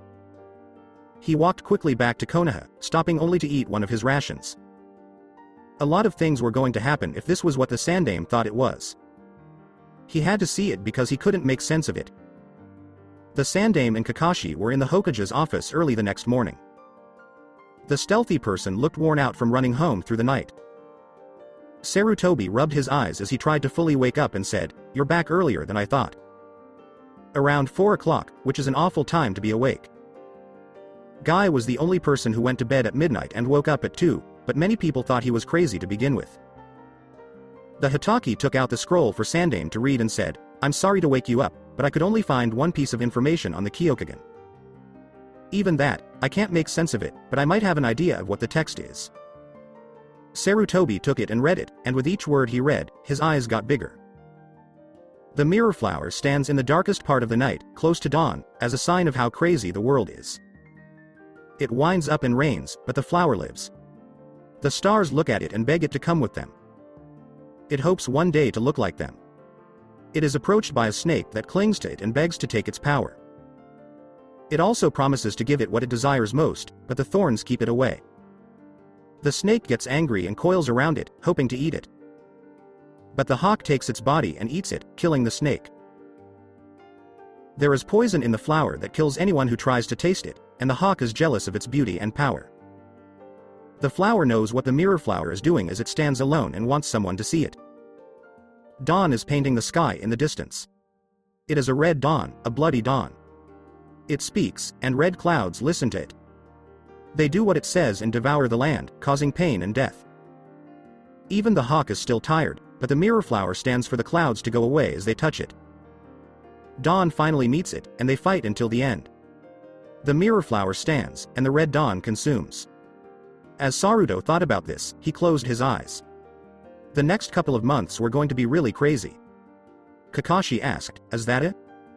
As Sarutobi spoke up, he said, "Yes, it is a prophecy. Something big is about to happen." Kakashi asked in a worried tone, "Do you know what it means?" "That I do. The flower should be obvious." The only other thing that I could tell you is that the snake is Orochimaru. Everything else, I couldn't tell you. When Kakashi thought about the snake going after his student, he got very angry. What do? We wait. Hopefully, Jiraiya will get here in the next couple days. He has some experience with prophecies. You have the rest of the day off. Just try your best to keep your mind off these things, we'll worry about it later. Even though the copycat nodded, his thoughts kept going back to the prophecy. Naruto moaned as he walked through the crowds after being kicked out of yet another store that sold weapons. He lost count of how many he went to today, but the ones that were willing to take his money charged ridiculously high prices for their goods. He now had to find a shop that was at least somewhat decent so that he could buy a single pack of senbon. It was time for him to train his different limits, but he didn't want to waste a day of rest and relaxation, especially since he didn't have much time to himself anyway. He trained his water and ice jutsu in the shower, too. But he didn't like training his high-out in there because it made the water too cold. He was just going to chill out today, no matter what. The burned out Genin raised his head when he saw another weapon shop. This one was packed with weapons, some of which he still didn't know what they were. It was smaller, but it was packed so full that there wasn't a blank wall in sight, at least that's how it looked from the outside. Naruto sighed and bet himself something in his head. How long do you think it will take for the store owner to see him this time? He knew he was lucky as soon as he stepped on the floor. He walked in slowly, counting on his lucky stars. As he had guessed, there were a lot of shiny, pointy things that made it hard to move around without getting poked. The first person he saw was a girl behind the counter, reading a magazine. She was about a year older than him. At first, Naruto threw it away because he thought it was another stupid girly magazine. But when he looked more closely, he raised an eyebrow and saw that it was a catalog of weapons. This girl was a real kunoichi, not one of those stupid fan girls that hang out on the streets. Her own chocolate brown hair was pulled back into two Chinese buns. Her clothes were a mix of pink and red, which went with her hairstyle. She looked up when she heard the doorbell jingle, which meant a customer was coming in. No matter who she was, her eyes lit up when she saw a possible buyer. With a smile, she leaned on the counter and said, "Welcome. Is there anything I can help you with?" Naruto laughed nervously and rubbed the back of his head in shame. Man, there were a lot of weapons here. Yeah, I'm kind of looking for some senbon. You wouldn't happen to have any, would you? He saw her blink once and then look shocked. Senbon? She asked. Wow. It's not very often that we get orders of those. How come? Well, the girl started to explain, they're very difficult weapons to use.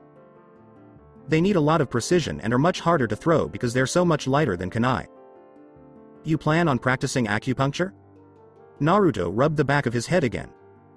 They sounded really hard to use, which made him a little scared. They were necessary for the Wraith Fist style to work best, which was a shame. Before reading the scroll, he had never thought about how precise Haku's taijutsu was. Almost, he said, sort of. I'm working on something like it. She was interested and asked, really? What would that be? A man walked in from the back room and cut them both off. Hey, Tenten, don't scare the customers. If they don't want to talk about their fighting styles, they don't have to. It took the Uzumaki a while to look at the new person. It was clear from the man's face that he was Tenten's father.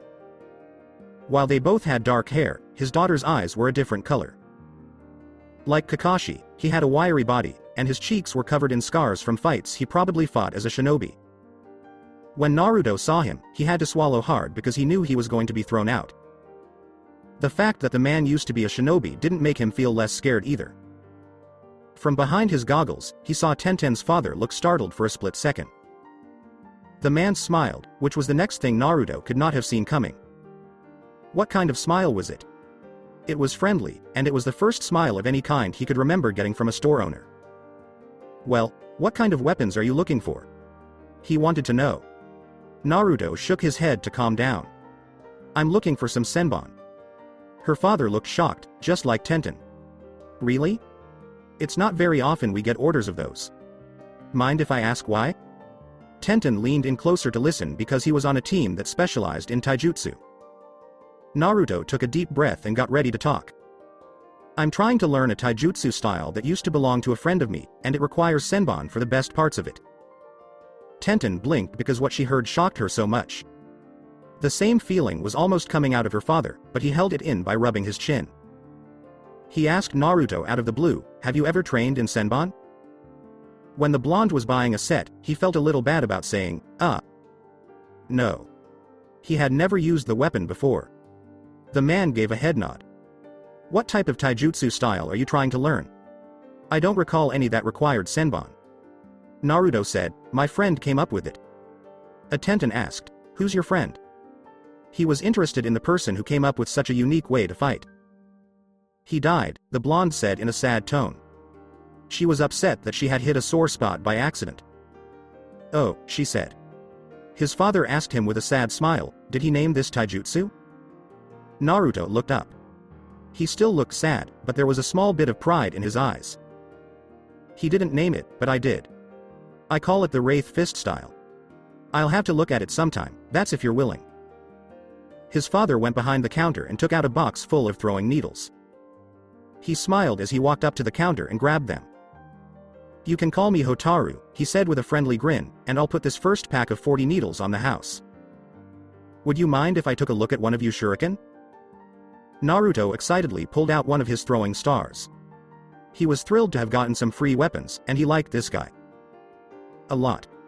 The man ran his fingers over the throwing star to check how sharp it was and how well it was made.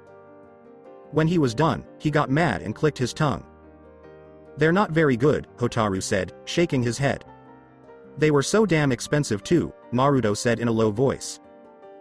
The man smiled again in a sad way. "How about I get you a new set of shuriken and kunai at half the price? You can't very well be a shinobi with such poor weapons." Nainten and Naruto both couldn't believe what they were hearing. No one ever got a deal from her dad. Their shop wasn't very big, but the weapons they made were very good, so many shinobi came here and only here for their gear. Hotaru had never, ever given a discount to a living person. "Thank you," she said. "I don't know what to say." "No problem," Hotaru said after giving a quick smile. "You know, if you want, I'd be more than willing to teach you how to use those senbon. First I'd have to take a look at that taijutsu scroll, just to see how it works and why you need senbon, but that's up to you as well."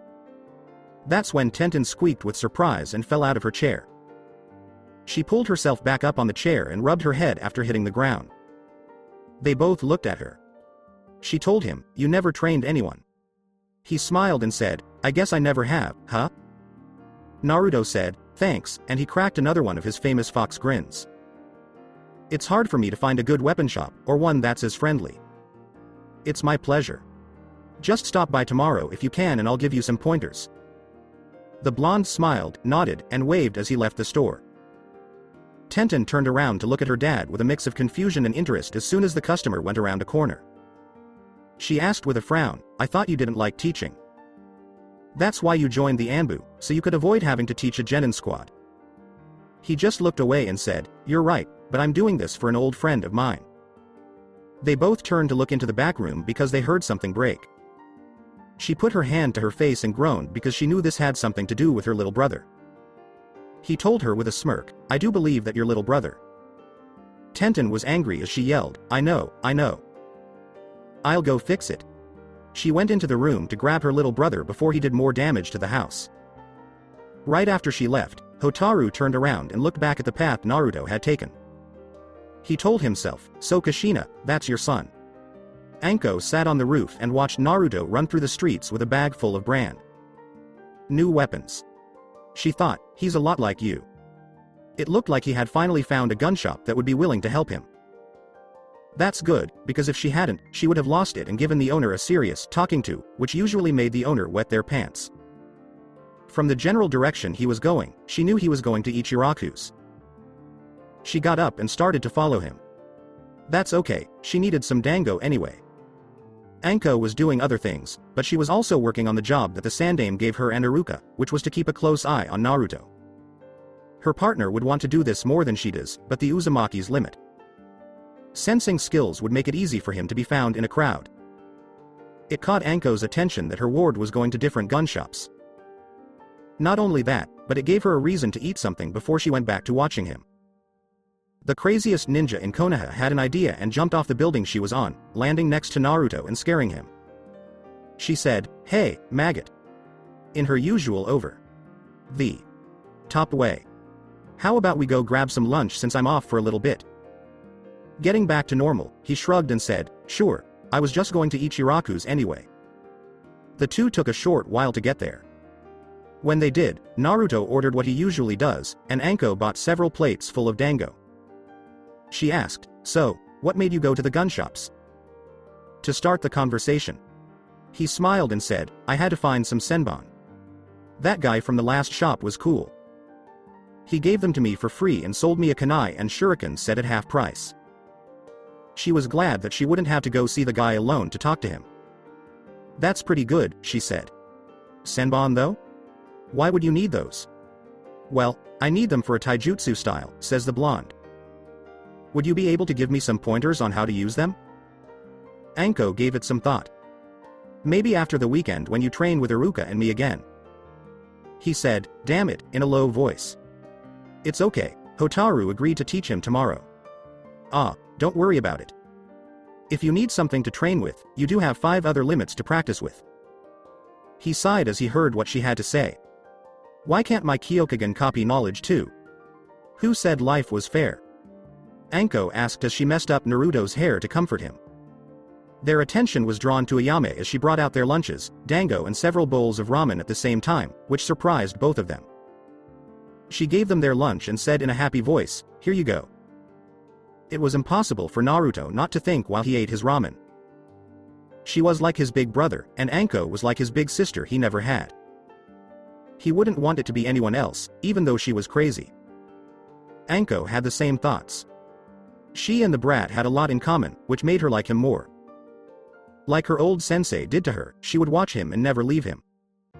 Right after they were done eating, Anko looked at the boy. "Alright, brat, make sure that you relax today and don't try anything stupid." He agreed and gave her a fake salute. "Got it." Naruto went to his apartment to study his scrolls, and Anko went to the interrogation rooms. They both got up from the table and went their separate ways. She was panting on the ground because her chakra had been used up and was no longer there. What made her mad was that she couldn't pull out anything bigger than a normal sized katana while she was training her Kinzokuden. That was a big step up from her first, terrible attempt, though. She trained with Yamato for a week and did more than just practice her metal release, Dragonfly Weaver.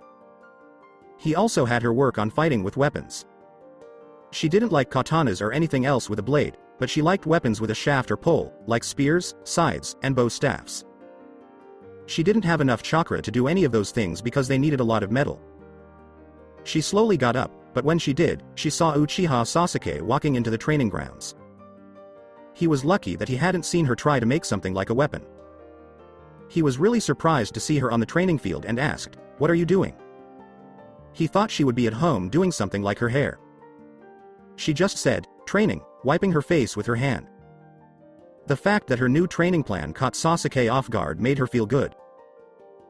Plus, Yamato gave her and the rest of Team 7 the weekend off, so she had to make sure she had enough chakra to at least be able to pick up a bow staff from the ground. He asked in a calm voice, "Need some help?" Sasuke didn't want to, but he was willing to help any teammate who needed it, except Naruto. Because of the wave mission, they hadn't been able to train together alone in a while, and it would be good to check on her. Inside Sakura's head, she was screaming, "Hell yeah!" And similar things in Victory. Only she, not Ino. Pig or anyone else, did Sasuke want to train with. He asked her to do something, and she said, "Sure, that would be nice. You wouldn't happen to know how to increase my chakra reserves faster too?" "The only thing that comes to mind is the tree walking exercise," he said with a shrug. "That or practicing your jutsu." When she thought about how long it would take to get her reserves where she wanted them, she sighed in defeat. Her chakra was getting stronger very slowly, which made her unhappy. Sasuke asked, "Do you mind sparring?" It was, "Sure," she said. She picked up the dropped weapon and walked over to where she had been making a katana with her metal release, Dragonfly Weaver. Sasuke raised an eyebrow when he saw that she was interested in Kinjutsu. He had no idea that she was the kind of girl who carried weapons. "You're trying to learn how to use a katana?" he asked, wanting to help her since he was good with swords. The girl with bubblegum hair said, "Yeah, but I'm bad at it. I work better with staffs and stuff like that. If you want, I can help you with your sword training." Sakura asked with a happy smile on her face, "Really?" The Uchiha pulled out a kunai and said, "Sure, I have some time. Come at me." She was too much of a fangirl for his taste, but the thought of teaching her how to use a weapon made him smile. It made her less useless than she was at the academy in a way. Putting on a game face, she charged forward. Even though she liked Sasuke, she didn't want to look weak in front of him. At a bar, Kakashi and Yamato sat next to each other and tried to relax before the end of their weekend. Kakashi looked at Yamato with one eye and asked, "So, how was their week with you?" The Mokuton user replied, "They weren't bad," taking a quick sip of his green tea. He didn't hate alcohol, but he didn't like it either. Sasuke was moody like what you described. Naruto and Sakura weren't bad on their training. He managed to learn the wood clone technique and now he should be at least trying to learn the new move I gave him. Overall, I would say he's a jack of all trades, master of none, but like I said, he's got a strong grasp of Hyoten and Mokuton. I've had Sakura also train in weapons besides her Kinzokuden. Her reserves are really small, so we've been trying to get them up to par, but it'll still be a while.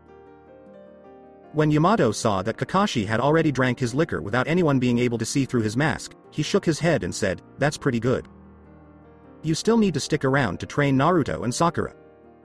I also have to train Sasuke in using Sharingan, but at the same time, I've got to train Naruto to use Byaku Chakra. How are we going to pull this one off?" Well, Yamato thought, while I train the other two, you could take Sasuke. If you want to train Naruto, I would suggest you start bargaining with Iruka and see if you can get him every other day. It sounds like a plan to me, Kakashi said. When Kurenai and Asuma sat down next to them, they both looked to the side. The woman quickly placed an order for alcohol, but Asuma turned it down and pulled out a new cotton swab instead. "So, Kakashi, what's your plan for the upcoming Chunin exams?" Asuma wanted to know. The copycat gave a shrug and thought about it for a moment. "It depends. I'm not so sure if my team is ready for it, but then again, they did take on a pretty high-ranked mission." "What did Kurenai say?" "I heard about that. I'm glad you guys got out of that mess okay." "What brings you here, Yamato?" asked the heavy smoker. "I'd figure you'd be out with the Anbu, not looking like an average Junin." The man took another sip of his tea and then said, "I'm helping Kakashi. Senpai teaches students on the side. They're that much of a handful?" "My students aren't too bad after all," Kakashi told him from the other side of the counter. "The only thing they really need to work on is teamwork, but either way, even Naruto is getting stronger." "Well, that's good, but I still don't think he could compare to a lot of the other rookies," Kurenai said. The copycat said, "You need to have a lot more faith in him," as he thought about Naruto's bloodline limit. "Like I said, he's getting better." At that point, both Yamato and Kakashi got up from their seats and got ready to go enjoy their couple days off. Asuma asked, "Where are you two going?" Yamato replied, "We're just going to chill out." Naruto went back to the gun shop he had been to the day before because he wanted to meet Hotaru for Senbon practice. The weaponsmith and Tenten both greeted him when he walked in the door. "I was wondering when you were going to get here," Hotaru said. "Tenten will be joining us since she is a weapons specialist." "That's cool," Naruto said with a smile. "Who'll watch the shop while you're away?" "Oh, my wife will." There was yelling coming from the back room, and everyone turned to listen. Tenten moaned in anger as Hotaru rubbed the side of his face. Naruto winced at how loudly the woman yelled something like, "Not supposed to play with that knife," or something similar. "That is, if my son can be good for 5 seconds and stay away from my weapons," Hotaru finally said with a sigh of defeat. After 10 minutes, the small group reached a nearby training area that was full of weapons. Based on their love of weapons, it was clear that this was the family's favorite place to train. He looked at them as he moved into the middle of the clearing. "Tenten, would you mind setting up the targets while I give Naruto the basics?" He wanted to know. His daughter grumbled as she did what she was told, sensing that her boss was telling her to. Hotaru started to teach as soon as she left. He started with, "Okay. Senbon are some of the most difficult weapons to make use of, simply because you have to be precise.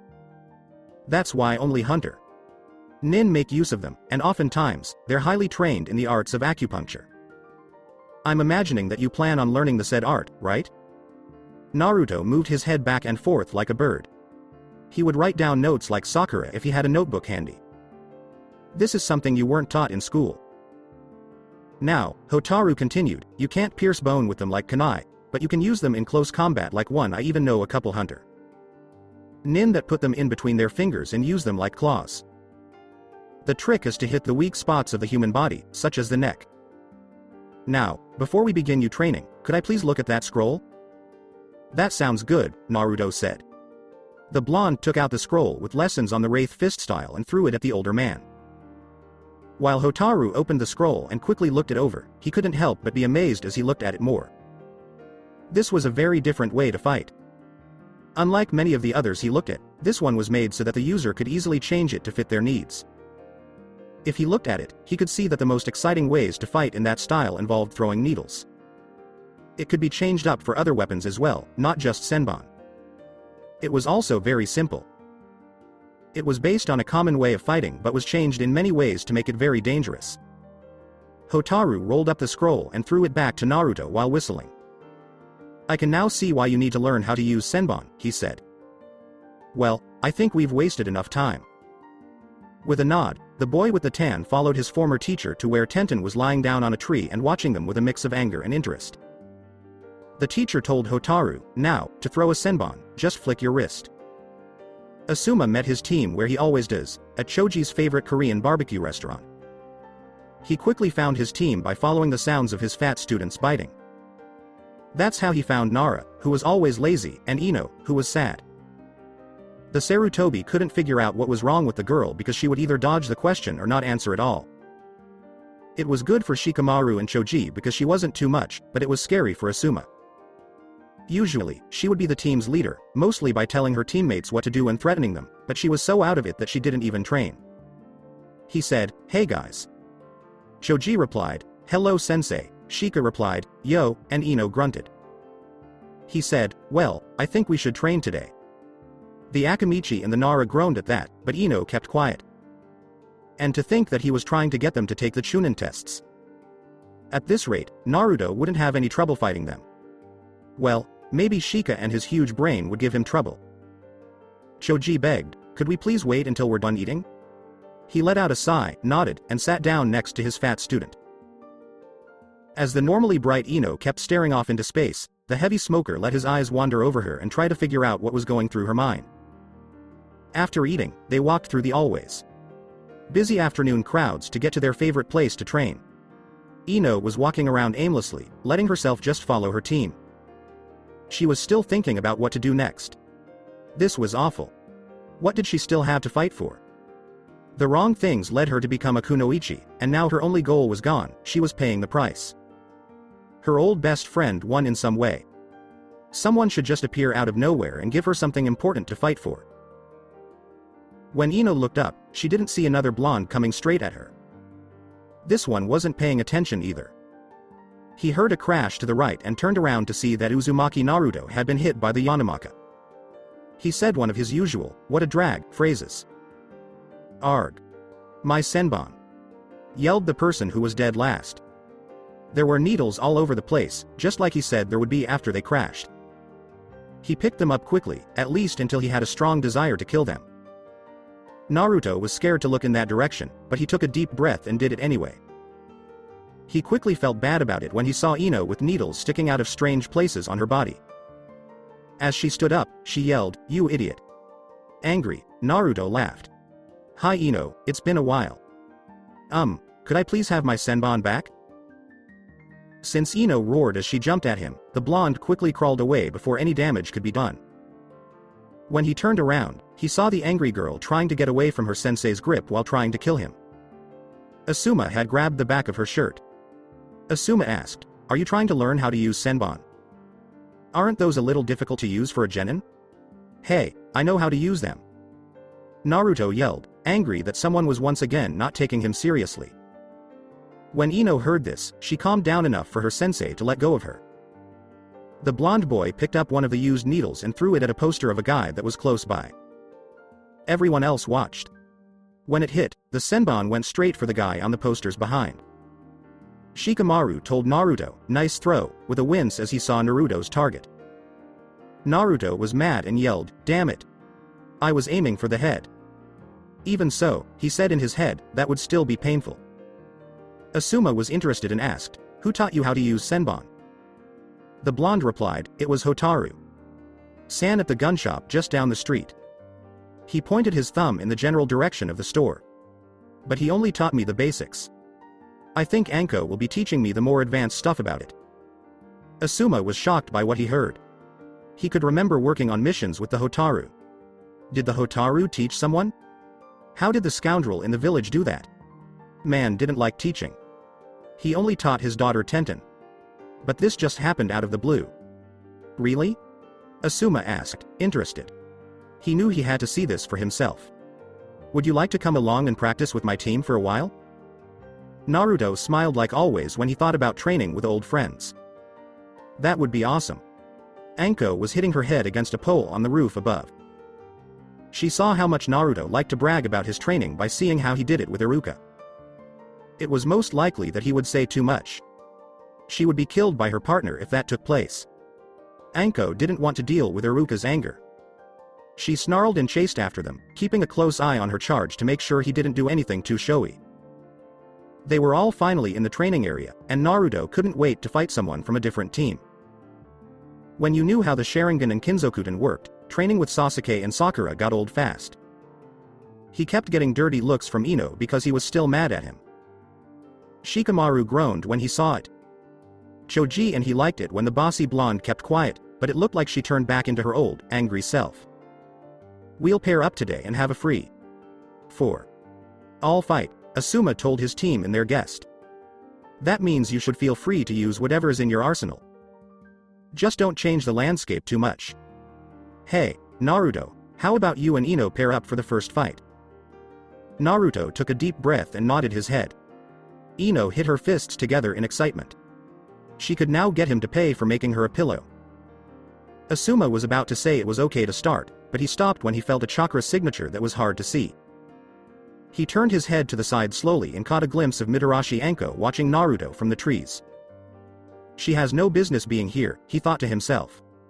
He wasn't going to tell anyone she was there. In his mind, he decided to wait until after the fireworks to find out what she wanted. Asuma turned his attention back to the two fighters and said, "Okay, guys. Get ready." Naruto changed the lenses in his goggles while Ino took out a kunai. The boy with whiskers wasn't sure if he should set off a bloodline limit or not, so he broke his eyes anyway, just in case. Asuma yelled, "Begin." He was excited to see what the Uzumaki had learned from Hotaru. With her knife in hand, Ino was the first to charge. Naruto quickly pulled out a senbon and blocked the attack. He then jumped backwards and attacked again, inserting the needle into Ino's arm. As she took it out, she yelled, "That hurt." Thought Naruto, it doesn't hurt that bad, because he remembered how it felt to turn into a human pillow after his fight with Haku.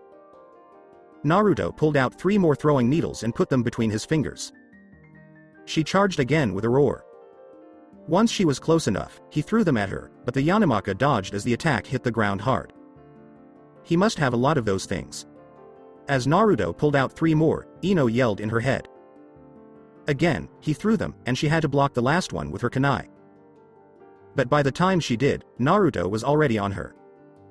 She blocked his punch with her arm and thanked the gods that her enemy wasn't very good at taijutsu. The boy with the tan tried to kick, but Ino blocked it, which made him even more angry. He decided that having just one of himself wasn't enough, so he jumped backwards and used his favorite hand seal to make 4 more copies of himself. Team 10 members all raised an eyebrow when they saw Naruto use the shadow clone technique. They had no idea that Naruto would be able to do something so powerful. Ino steered clear of all the clones so that none of them could hurt her. There may be more than one Naruto right now, but they are all bad at taijutsu. She flicked her kunai at the clones and killed 2 of them. Then she did it again at the next set and the last one disappeared in a puff of smoke. Her eyes went to the real boy who had gotten away from her. Ino could see that his mind was working as he focused. He must have thought of something because he had another one of those fake smiles on his face. He was now sure of which limit he would use. And it had been a while since he used it.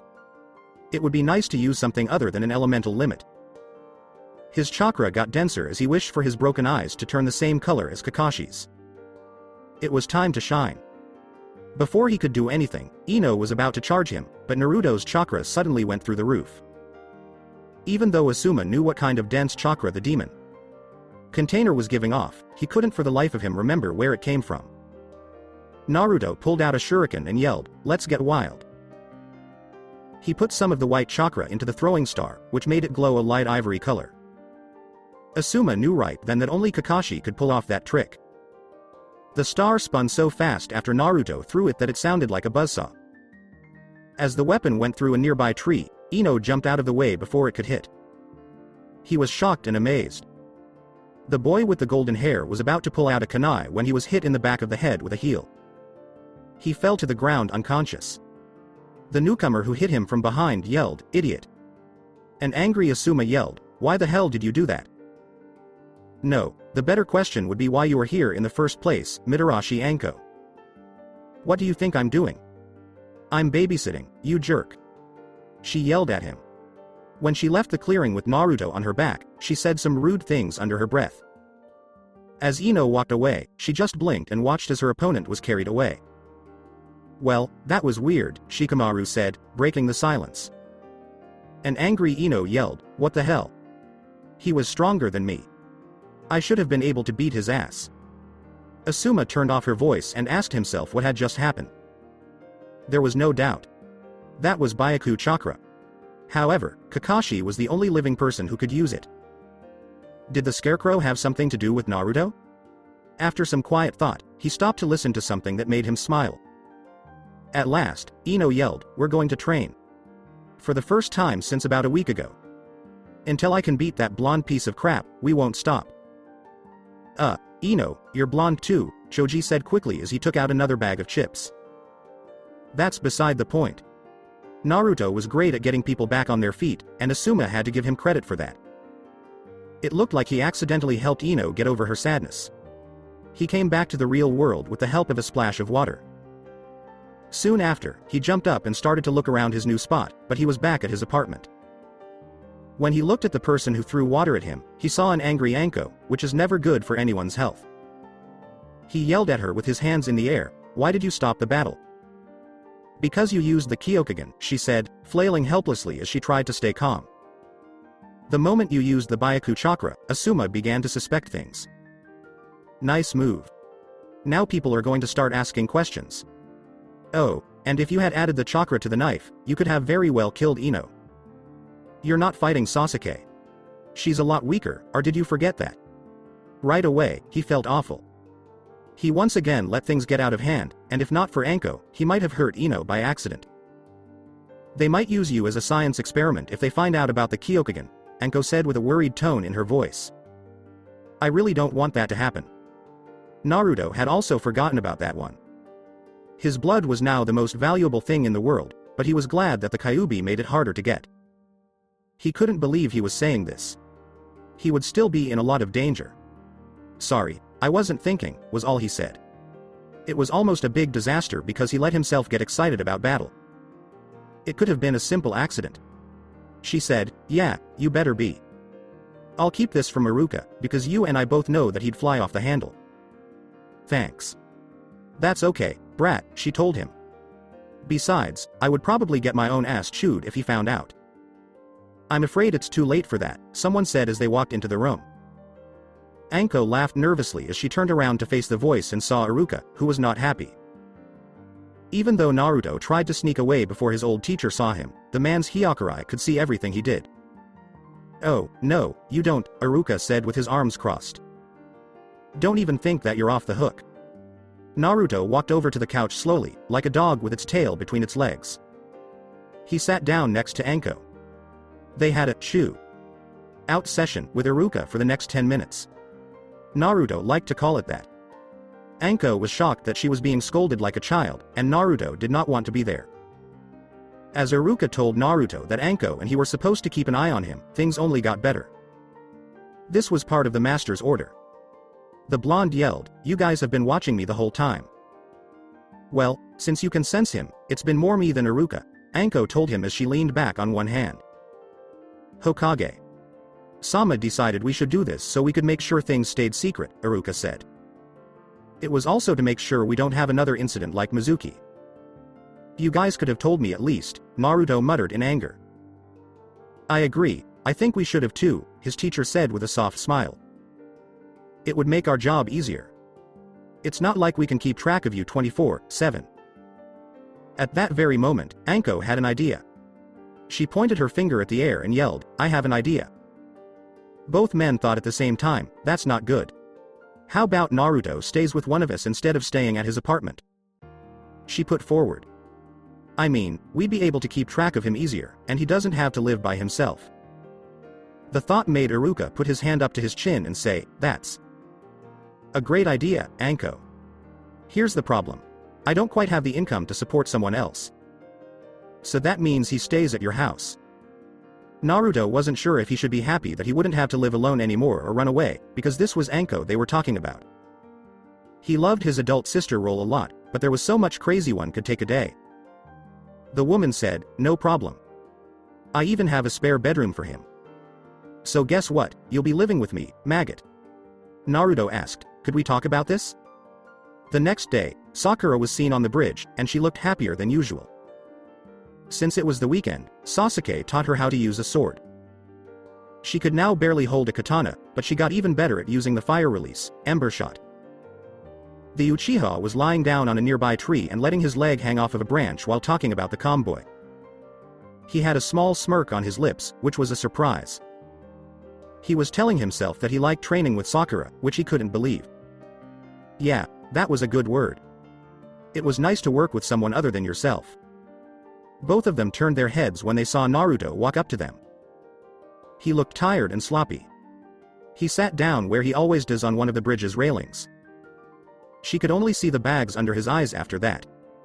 Also, his hair wasn't as well kept as it should have been. He started to nod off after only a few seconds, lost his balance, and fell into the water below.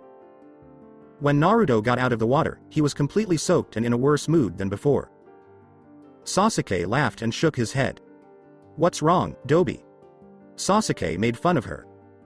Didn't get enough beauty sleep? Naruto said in a low voice, more like a herd of elephants. Being so tired from last night made him not want to fight with anyone. Anko told him to stay the night so he could at least get to know her house. He thought the room might kind of look like a torture chamber, but to his surprise, it looked more like a pigsty. Even so, he thought that was giving her too much credit. Every inch of the space was covered with trash or clothes, some of which made him blush. Anyone who knows Naruto would say he's not a neat freak, but even a normal slob would call that place a mess. Lucky for him, the disaster area didn't damage his room. But at night, Anko snored so loudly that he thought there was a stampede going through Konoha. He had to pay for not getting any sleep because he didn't get any sleep. He wished Iruka would let him stay with her. Anko was the exact opposite of the man in every way that people know of. To put it mildly, she was a slob, and Iruka was a neat freak. She was antsy, and he was calm. It was like having the sun and moon in the same room. If he stayed with her, Naruto didn't know if he would live to be 13. Naruto looked up from his tired eyes at a puff of smoke that quickly disappeared, revealing Yamato and Kakashi. Kakashi had his nose buried in his famous orange book. Saying, "Hi Kakashi." "Sensei," Sakura said hello. Naruto gave Sasuke a grunt and a lazy wave of his hand to say hello. When Yamato saw the blonde, he said, "Looks like you didn't get much sleep last night. Mind if I ask what happened?" "I'll give you a hint," he said irritably. "It's got purple hair, as crazier than a box of nuts, and it's a slob." Kakashi thought, Mitarashi Anko? As he put his book away. Naruto confirmed this by nodding his head. "I'm sorry to hear that, but anyways, it's good to see you guys again." She asked her part. "Time teacher, hey, Yamato." "Sensei, if Kakashi Sensei is back, then why are you still with us?" Part. Time Sensei of Team 7. "It looks like I'll be stuck with you guys for a while," the Mokuton user replied. Sakura was happy to see that one of her favorite teachers was still there. People all around Kakashi groaned when he said, let's go do some missions to start the day. The genin tried hard to get Kakashi to tell them more about his mission on the way to Hokage Tower, but all he would say was that it was top secret. He didn't say anything because he wasn't fully awake yet to want to ask something. When they all walked into the room where the Hokage gave out missions, they saw the old man and Iruka sitting next to the Sandaime. Sarutobi smiled and said, I have a special mission for you guys today. You asked me for it. Even Sasuke's eyes lit up when he thought about being asked to do this mission, and Sakura's eyes lit up too. They were finally praised for their hard work. On the other hand, Naruto ran his hand across his face because he knew what was going to happen. Mitarashi Anko has asked you to help Naruto move his things over to her house, the Hokage said, smiling amusingly as he watched Sakura and Sasuke's faces do a 180. Oh, how he loved making a genin's day miserable like this. Yes, that is correct, Naruto is moving. They looked to their teammate for information, but he was making a face that was a mix of disgust and irritation. Could we please talk about this? The blonde asked, but his grandfather-like figure just shook his head no. Damn. After a short time, everyone on Team 7 except Kakashi and Yamato had boxes in their arms as Naruto led them to Anko's house. They looked at the mess as soon as he opened the door. Kakashi and Yamato felt their eyebrows rise above their hairlines. Yamato blew a whistle as they walked in. I knew she was crazy, but man, I didn't know she was such a slob too. Hey, Anko said as she walked out of the kitchen, don't make fun of the mess. At least I know where everything is. NEA said, you should see her room. This is nothing compared to it. You're going to live with her? Sakura asked her teammate, who looked like he had lost his mind. Yep, he does now, Anko told her new roommate Paul. Ouch, Sasuke breathed out. No comments from the peanut gallery, the woman told them, which made the Uchiha look angry. Now get his stuff to his room. Watch where you step, said Naruto, or otherwise your foot might go where you don't want it to. While Iruka and I were having tea, the Sandaime asked, do you really think that those two will get along well? Iruka tried to reassure her, don't worry. They get along great. It's like having an older sister and a younger brother. Iruka poured some of the bitter drink for him and his commander after a short time. As Sarutobi sipped his tea, he told Iruka, I have to say that Anko's idea is pretty smart. But, as I said, I worry that they'll really act like brother and sister. Iruka asked her with a smile, what makes you say that? The Sandaime said with a good sense of humor, I'm just saying that siblings do tend to fight over everything. Are you saying that from experience? Sandaime laughed and said, kind of. Asuma didn't always get along with his older brother. Well, Iruka said as he sipped his tea, if I'm right, then they should watch out for each other, and maybe Naruto will make Anko clean her house. After a couple of hours of unpacking, Naruto hid the boxes with his valuable scrolls under his bed so no one else would find them. They all went back to the Hokage Tower for another mission. Both Sasuke and Sakura found it funny that Naruto and Anko would act like they were siblings all the time.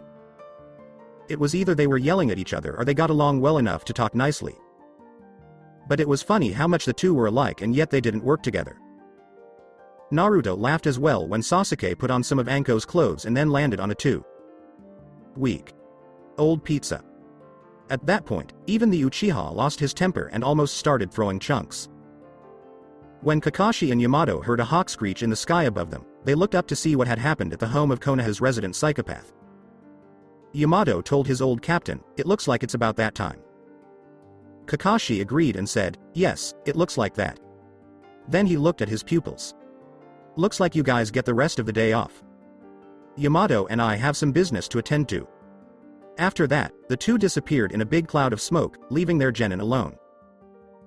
He smiled at Sakura and turned to face her because he thought he had a chance now. Today might be a better day for him. He started to ask, hey, Sakura-chan. Would you be interested in going on a date with me? It was no, she said. Sasuke-kun and I are going to go train this afternoon. At that moment, it was her turn to smile, and she looked to where the Uchiha had been sitting and saw a note. She picked it up and read it because she was interested. Sadako, I don't have to go to practice today. I need to get something. Darn it, she said to herself as she crumpled the note. While Naruto was looking at her, sad that he had been turned down again, a square rock with holes in it came up from behind her. The blonde quickly felt the push, and as he turned to face it, he saw his eye twitch. He kicked it and yelled, "Rocks aren't square." It and the people inside went flying. Konohamaru, Udon, and Moegi got out of the ship as soon as they landed. They all looked dizzy from the short flight, and the young Sarutobi looked like he had a bump on his head from the kick's full force. But the fact that they were all wearing the same goggles he did before he graduated from the academy made him mad. Konohamaru rubbed the new goose egg and said, "Boss, that hurt a lot." Naruto replied, "Well, rocks aren't square or have holes in them. Why are you guys wearing the same exact goggles as my old ones?" Then, all three of them saw that their boss was wearing new water goggles. Udon pointed and asked, "Hey, those goggles are different. Where did you get them?" "I found them," Naruto said. Konohamaru yelled, "Darn it. Now we have to get new goggles." The blonde asked the three of them, "Why are you guys here?" "You promised us that you would play ninja with us and we haven't been able to for a long time," Moegi stated. Sakura said out loud, "That's just plain creepy, a ninja playing ninja." She was then noticed by Konohamaru. Naruto knew that whatever he was going to say wasn't going to be good for his body in any way. With a point, Konohamaru asked, "Hey, isn't that the girl you like?" When the blonde with whiskers looked at Sakura, she saw her raise an eyebrow and cross her arms. Naruto didn't want this to go any further than that. Konohamaru, I really think that." He was about to say something important when Udon spoke up and said, "She seems kind of flat. Chested to me." That was the exact moment when the Uzumaki was ready to use his Hyakurai to shock the kids for saying the worst thing possible. He was stopped when a strong killer intent filled the area. Naruto took a deep breath as he thought about what happened with Ino yesterday. It took him a long time to turn his head slowly enough that you could hear the bones groan. He and the Konohamaru Corps were about to get hit hard because Sakura lost her cool. As Sakura began to set up a set of hand seals, everyone yelled, "Run for it." So, the group had to avoid fireballs. Naruto cursed Sasuke more than once for teaching his team's kunoichi how to use a fire move. To get away from her, they quickly turned a corner. While Konohamaru was running ahead of the group, he wasn't paying attention and hit something big. When Naruto saw the boy run into the leg of a ninja he didn't know, he stopped. Sasuke came around the corner with a fireball ready to throw, but she stopped when she saw the two ninjas. He was wearing a black jumpsuit with a hood, and the blonde could tell that the man on the other side had war paint on his face. He had a single bundle on his back, but he didn't want to be the first person to figure out what it was. Another ninja who joined the group was an older kunoichi with sandy blonde hair and a war fan on her back. "That hurt," the man said as he grabbed Konohamaru by the sleeves of his shirt. "I hate brats too." "Hey, I'm sorry, we were running and didn't pay attention," Naruto said. "Kankuro, put him down. We don't need attention and there's no telling if he's around," the kunoichi said. "If the boss isn't around," Kankuro said, "I can have some fun." He then pulled his fist back. Naruto had it around that time. He quickly broke both of his eyes and changed into Hyakurai, the first limit that came to mind. Temari saw the chakra spike and watched the other blonde get ready while she looked at him. "Naruto, you shouldn't." Sakura tried to tell him, but she had to stop when she saw all the lights nearby start flashing on and off. With a roar, the Konoha Genin ran toward Kankuro to save the young Sarutobi. But the sand. Nin saw him coming and set up a set of chakra strings to trip the angry Genin. Even though Naruto did trip, everyone was amazed as lightning struck the blonde and flew to Kankuro, shocking him and throwing Konohamaru into the air. The boy was caught by Sakura before he could hit the ground. He was quickly sat down. Kankuro yelled as he stood up, "You're going to pay for that." Naruto jumped up and threw a shuriken at a nearby tree before he could do anything. Based on what Iruka taught him, it was easier to use real lightning with some kind of lightning rod or conductor. He used the shuriken to send a big lightning bolt at a nearby tree branch. The bolt moved so fast that it was hard to see, leaving behind only a quick flash and a loud thunderclap that made people cover their ears. The lightning hit the branch, breaking it into pieces and raining wood on the area. Kankuro yelled at the blonde, "What the hell was that, Temari?" He looked at her with wide eyes. How did he learn to do that? Sakura yelled to herself. The minds of the Konohamaru Corps were thinking the same thing. When the kids saw the attack, their mouths dropped. "What the hell are you?" Naruto thought to himself as he looked around the whole room. Naruto loved his Hyakura and thought it was the strongest limit he had, even though he wasn't nearly as good as Iruka. It was incredibly strong. It could easily cut a tree in half. The trick was to manage how much electricity you sent out. But the thing he liked most about this limit was that it could sense bioelectricity. His Hyakura and Kyokugen were both going crazy at this very moment. There was someone nearby who had some kind of end. Naruto was also stronger than any bloodhound that could be pulled out of someone's behind because he could sense bioelectricity and limits. Right there. The blonde quickly turned around and pulled out a kunai. She slammed it into the tree, where it was met by a lightning bolt. When the electricity hit the tree, it split down the middle. Naruto was the only one who didn't cover their ears. This was great for anyone who used Hyakura. A red blur jumped out from the tree and landed in front of Naruto. It was a redhead with the word love written in blood. Red kanji on his side. The dark rings around his C. Foam green eyes really caught the Uzumaki's attention. These rings showed that he had not slept at all. The boy, who was about the same age as the sun, kissed Uzumaki, made Naruto feel like he had set off a hornet's nest because he was so intent on killing. Hey Gaara, you know we were on our way to the hotel and then. Kankuro tried to explain in a sad way. He stopped when chakra filled the air around Gaara. All the metal on Sakura's body, including her weapons, tried to get away from her and go to Gaara. This made her eyes widen. Naruto could also feel his senbon and kunai fighting against their holsters. Because he thought the redhead was challenging him, Naruto let some of his electricity fly out of his body to show that he was just as strong. She was amazed as lightning shot out of her teammate's body and danced on him like a lightning rod. It was the electricity that would arc and dance around his fingers, though, that put on the most amazing shows. Gaara could feel Naruto's huge amount of power, so he stepped it up by filling the air with even more chakra. This made all metal objects hit him with even more force. Because the air was magnetic, Sakura felt like her weapons were pulling her toward the battle of wills. The redhead aimed his eyes at the blonde across from him, daring her to use more strength. And Naruto was about to do the same thing until a loud voice told him not to. It yelled, "Enough." Right away, the force that was pulling the metal toward Gaara stopped, and Naruto quickly put his eyes back together. He knew who that voice belonged to. When he looked up, he saw an angry Iruka who was focused on the Suna. "Nins. As guests, you should all at least show some manners," he said. "I know you may be here for the Chunin exams, but that doesn't give you the right to trash the place. Leave before I remove you myself." Temari said, "Shit," under her breath and quickly turned around to leave with Kankuro. They turned around to see Gaara still staring at Naruto when neither of them felt him coming with them. The red ghoul asked, "What is your name?" Everyone in the Konohamaru Corps shivered when they heard the voice. It sounded so empty and hungry for blood that it seemed like it could kill them just by hearing it.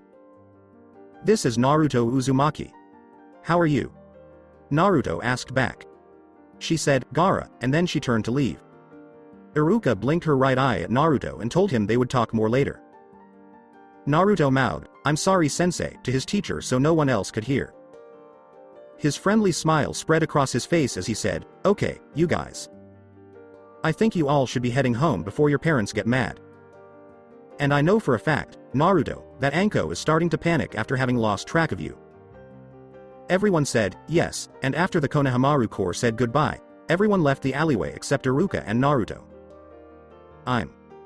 Naruto was quickly cut off. "Don't worry about it," Iruka told their friend. "In this case I'll let it slide. There are a lot of rumors of Gaara and none of them are good. And you did save Konohamaru from getting a black eye. Now, I think we should be leaving before somebody starts questioning what happened to their trees." Before anyone could see how badly the plants were hurt, the two quickly left the alley and went straight to Ichiraku's. So that's it for today. I hope you guys enjoyed it. Don't forget to like, share and subscribe to the channel for more awesome stories like this. Thank you. See you all in my next video.